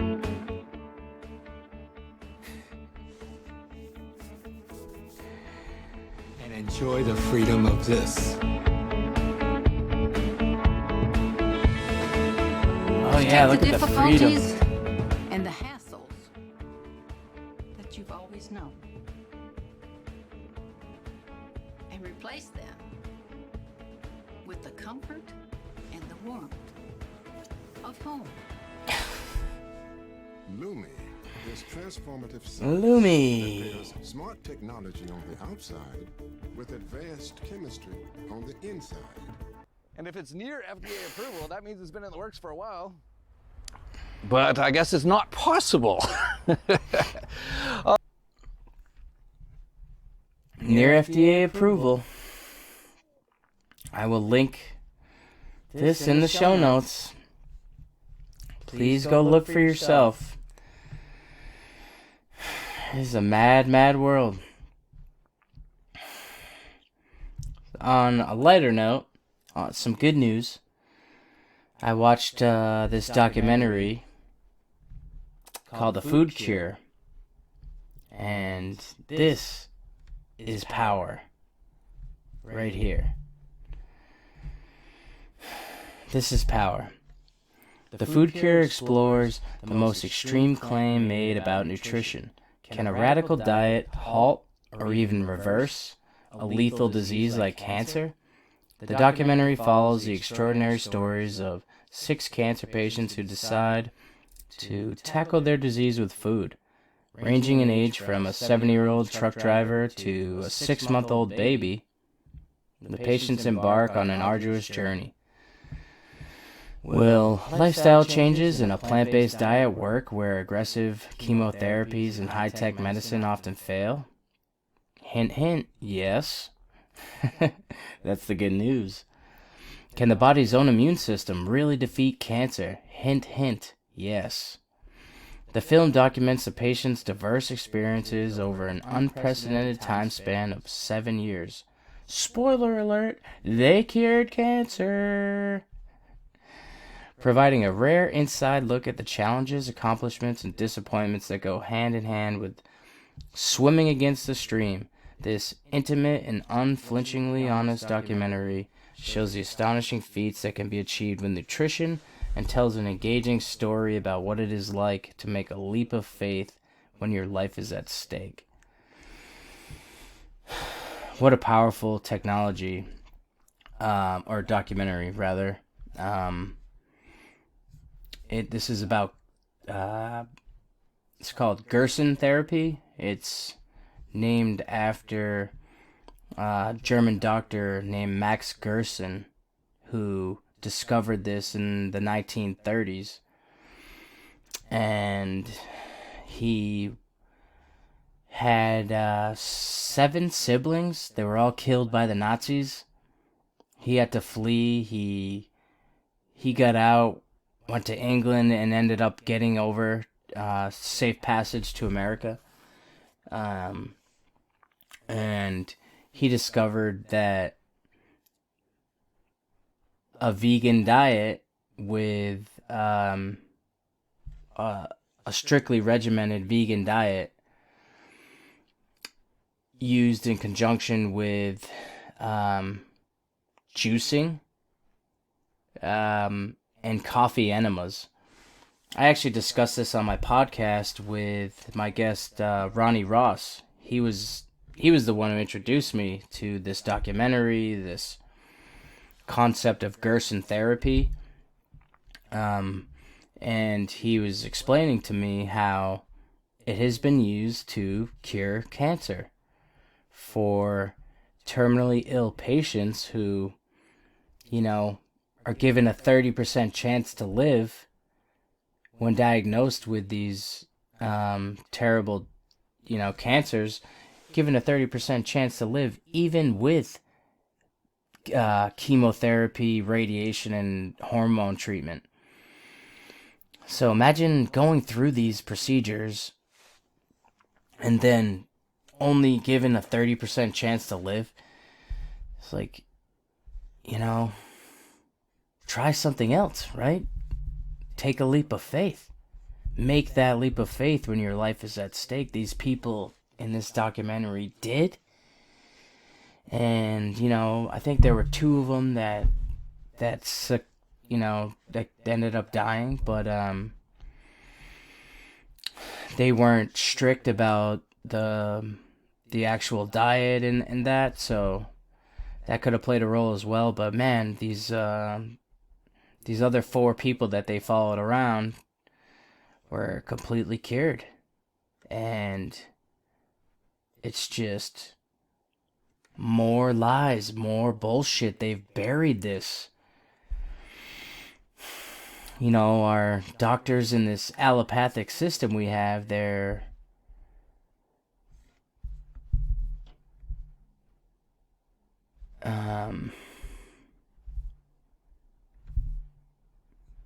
these doctors in this allopathic system we have, they're not trained to integrate nutrition into, working with patients. I think they say that the average amount of time that a doctor sees a patient is 6 minutes. Imagine that. 6 minutes. The average amount of time a doctor spends with each patient. Too busy, whatever it is. 6 minutes.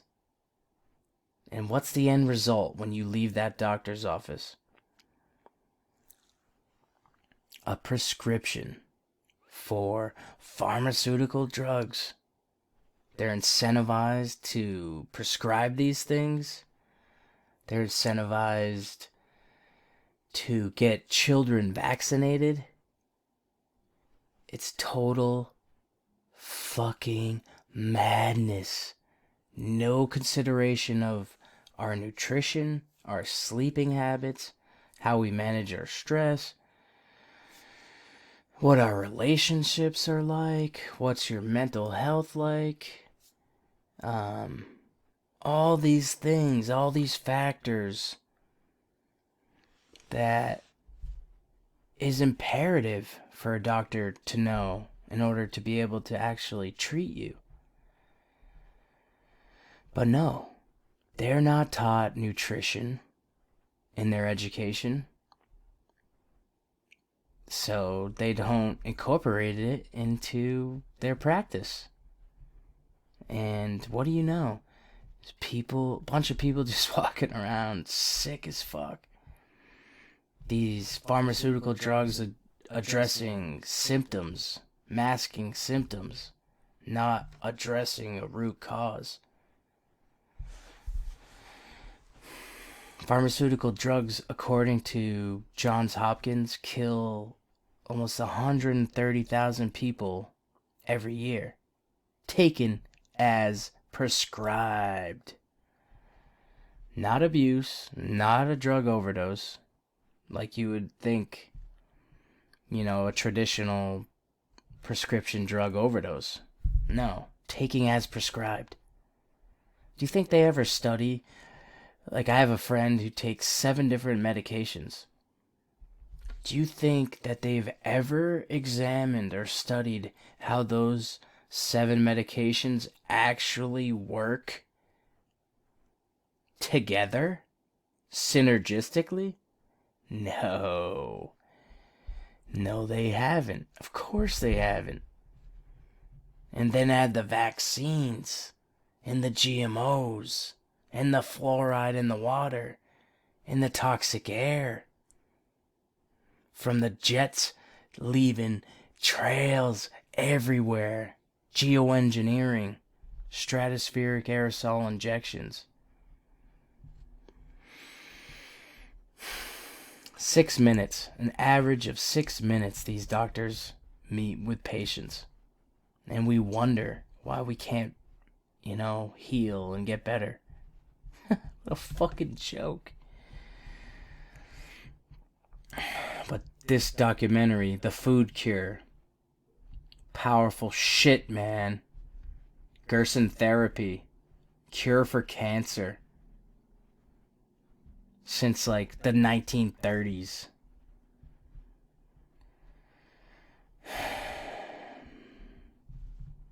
Got a couple more things I want to know before I get out of here. Probably end up talking for another hour. An average of 6 minutes. For fuck's sake. For fuck's sake. You're fucked. You're fucked. I love how this thing never loads like I needed to. Like, okay. Should have just taken a fucking... There it is. No masters, no slaves. If you haven't noticed by now, thank you so much. This is about big picture thinking. This is about getting to I causal am factors. an anarchist. About why we are in the situation we are in as a species. So, meaning ruler or man. What is anarchy, you ask? I'm going to let this guy Mark Passio explain it real briefly. It's real simple. No masters, no slaves. He's going to tell you that the word anarchy literally means without. It does not mean without rules, as most people associate anarchy with. It means without rulers. Let's hear it from Mark Passio. This guy is an anarchist. He used to be a member of the Church of Satan a long time ago, before he realized the error of his ways and how fucked up these people really are, and just how evil these people are. So now he's trying to fight back against them. He was literally a priest in the Church of Satan. And now he's trying to expose the dark occult and Satanism. And he's one of the best. He is thorough. He is experienced. He's worked with these people. He knows these people, how they operate, how they think. But let's hear him describe anarchy real quickly, because this is what I'm about. No masters, no slaves. None of this left-right false paradigm bullshit. Theater. Anarchy does not mean without rules. It literally means without rulers. No rulers, no masters. That is the state of true, pure anarchy. So what does that really mean? It means true freedom. You tell people, boom, use the word anarchy with most people, and they think it means chaos. We've all been through that, trying to get them to understand the real definition of anarchy. That's the real definition of anarchy, true freedom. So, where are we in this process of transformation? True freedom. 100%. It's not chaos. It's not without rules. It's without rulers. The voluntary engagement of, or it's voluntary transactions between consenting individuals. That's what it is. Literally. It's not some utopian world that there's no, there's nothing bad's ever gonna happen. No. It's no masters, no slaves. True freedom. And that's what I'm all about. True individual freedom.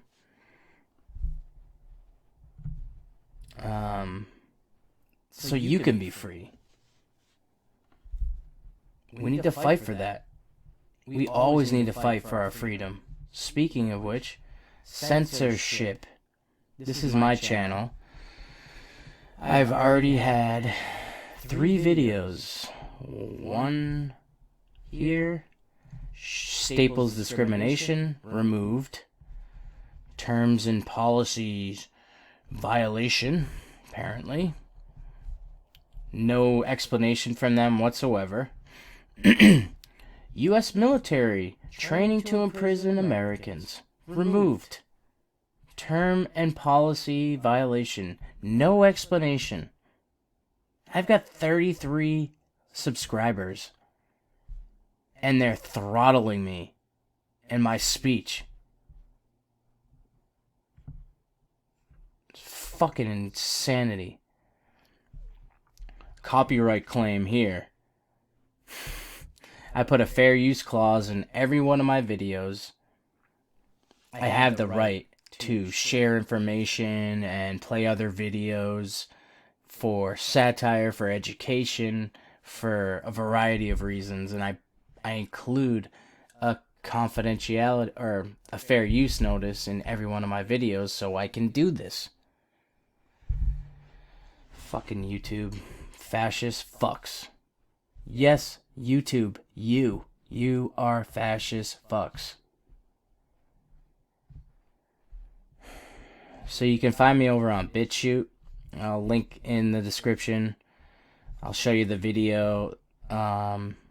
That other video, the U.S. military training to imprison Americans, that's over on BitChute. But yeah, censorship is a fucking nightmare right now. It's digital can't talk. Digital book burning. That's what it is. And we need to fight back against it. Here we are. Nazi Germany, right? I am proud to be this guy. 100% proud to be this guy right here. That's me. You can't tell, but it's me.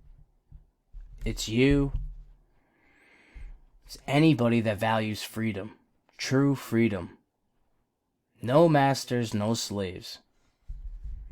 Here on August 11th, I posted this on my Facebook.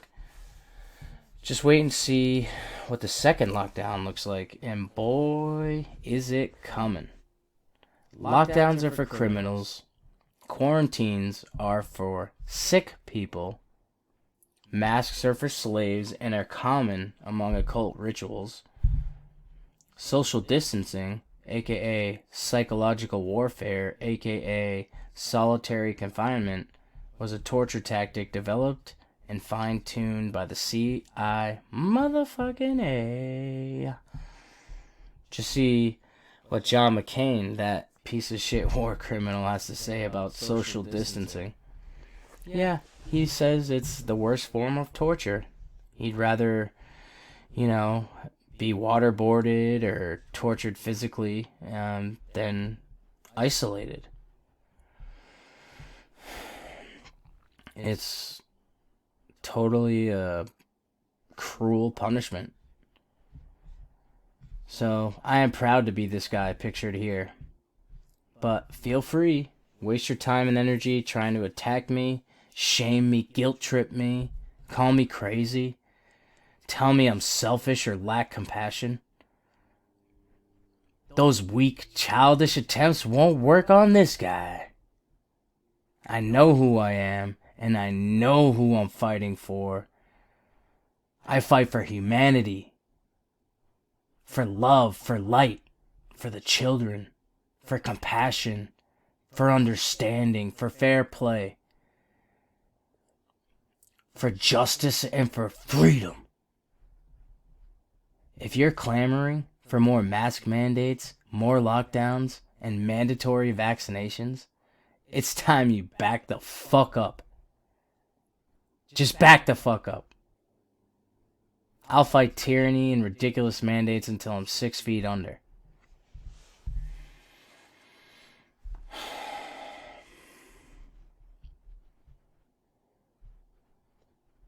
Thanks for tuning in.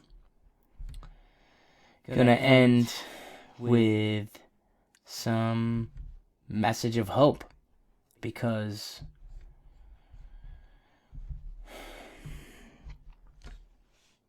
you are beautiful. You are powerful. Don't let these people, conceal that from you.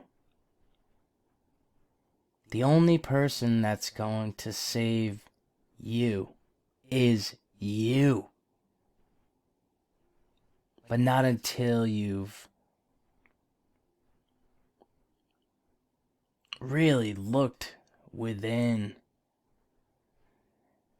and you've done the shadow work, and some people call it shadow work, but it's that inner work, that accountability, that introspection, taking that personal inventory. You have to do that. You have to take accountability, realize where you went wrong.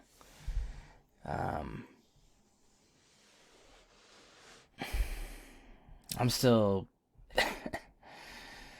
searching for that too, man. I'm searching. I have self-awareness, and I know I have a lot of work to do. But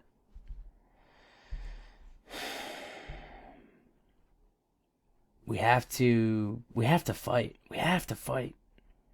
All right, we're powerful. You are powerful. Gonna end with a short video clip from another YouTube channel that I like. That this is a psychedelic. And no words we don't use or act. This is a psychedelic channel. Talks about communicating with machine elves. That's just what they call it. It's another term for entities that these people encounter in psychedelic states.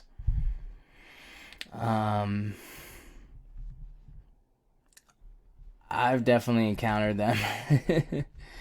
But this guy explains it in better detail. But He's just going to tell you that you are powerful and you are beautiful, and he's going to tell it in a way that's a little more articulate than me, and the visuals here in this video are beautiful. So I'm going to end with like 2-3 minutes here, and I'll roll it out. But thanks for joining me. Thank you for supporting me. I really do appreciate you all. We have to pay attention and wake up and push back. Ye are many, they are few. Ye are many, they are few. So rise. Rise from the slumber in unvanquishable number. Okay? We're so much stronger together. We are one race. The human race. Stop letting them divide us. Be smarter than that. They've been doing it forever. Learn from history. I'm going to end with this. Thanks for supporting me. Go within to get out. Catch you next time.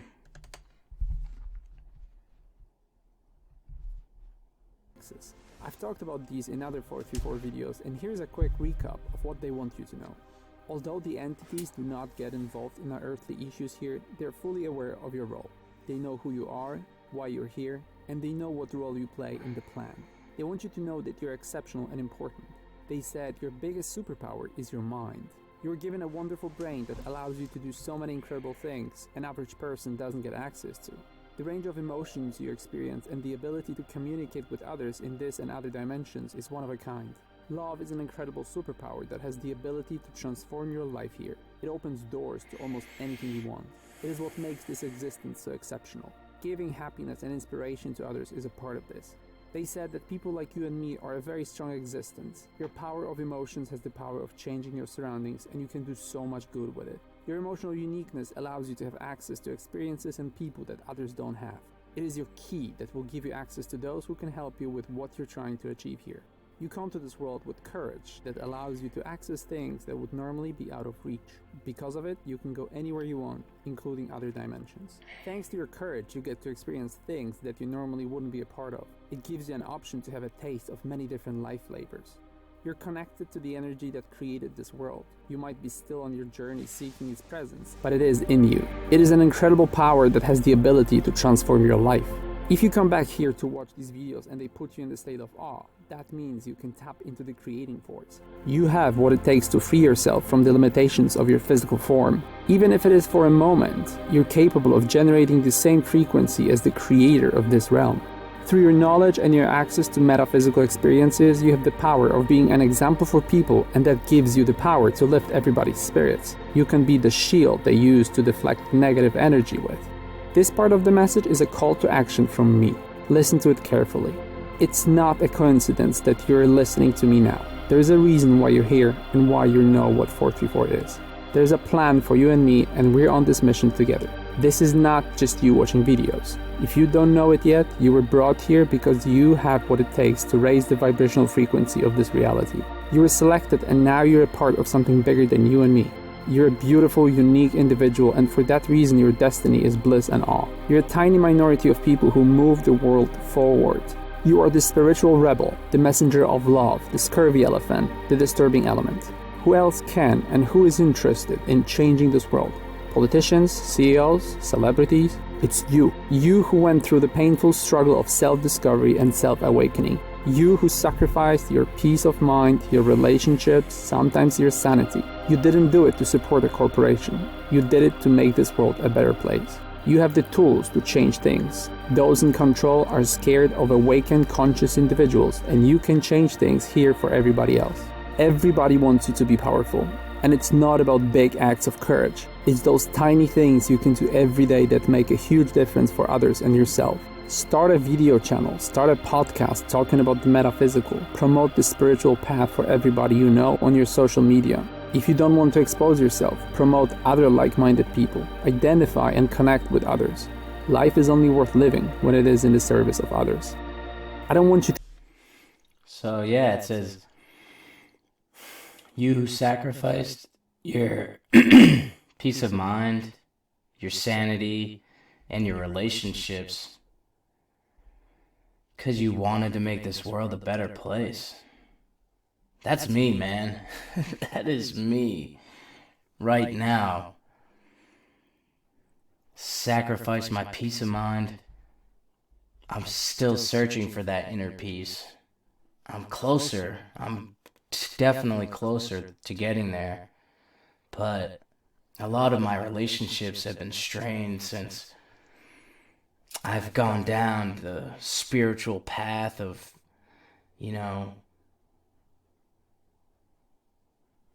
self-actualization and self-determination and self-realization and the search for truth.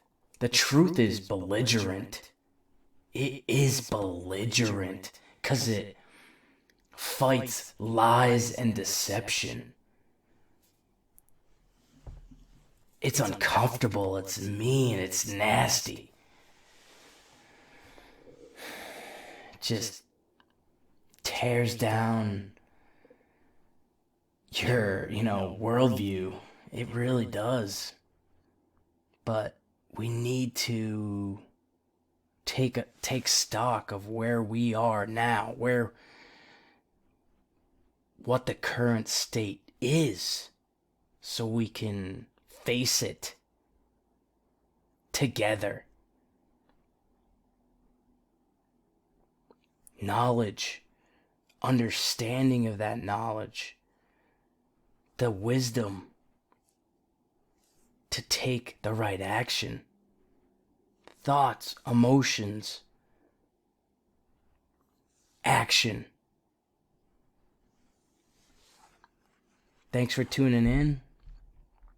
Till next time, peace and love to you all. Promote the spiritual path. Love yourself, forgive yourself, connect with others. I don't know why we're here. I don't know the answer to that question, but I think it's that. It's to connect with others and spread love and fight for something better. For the next generation. For all living beings. You are beautiful. You are powerful. Go within to get out. Peace.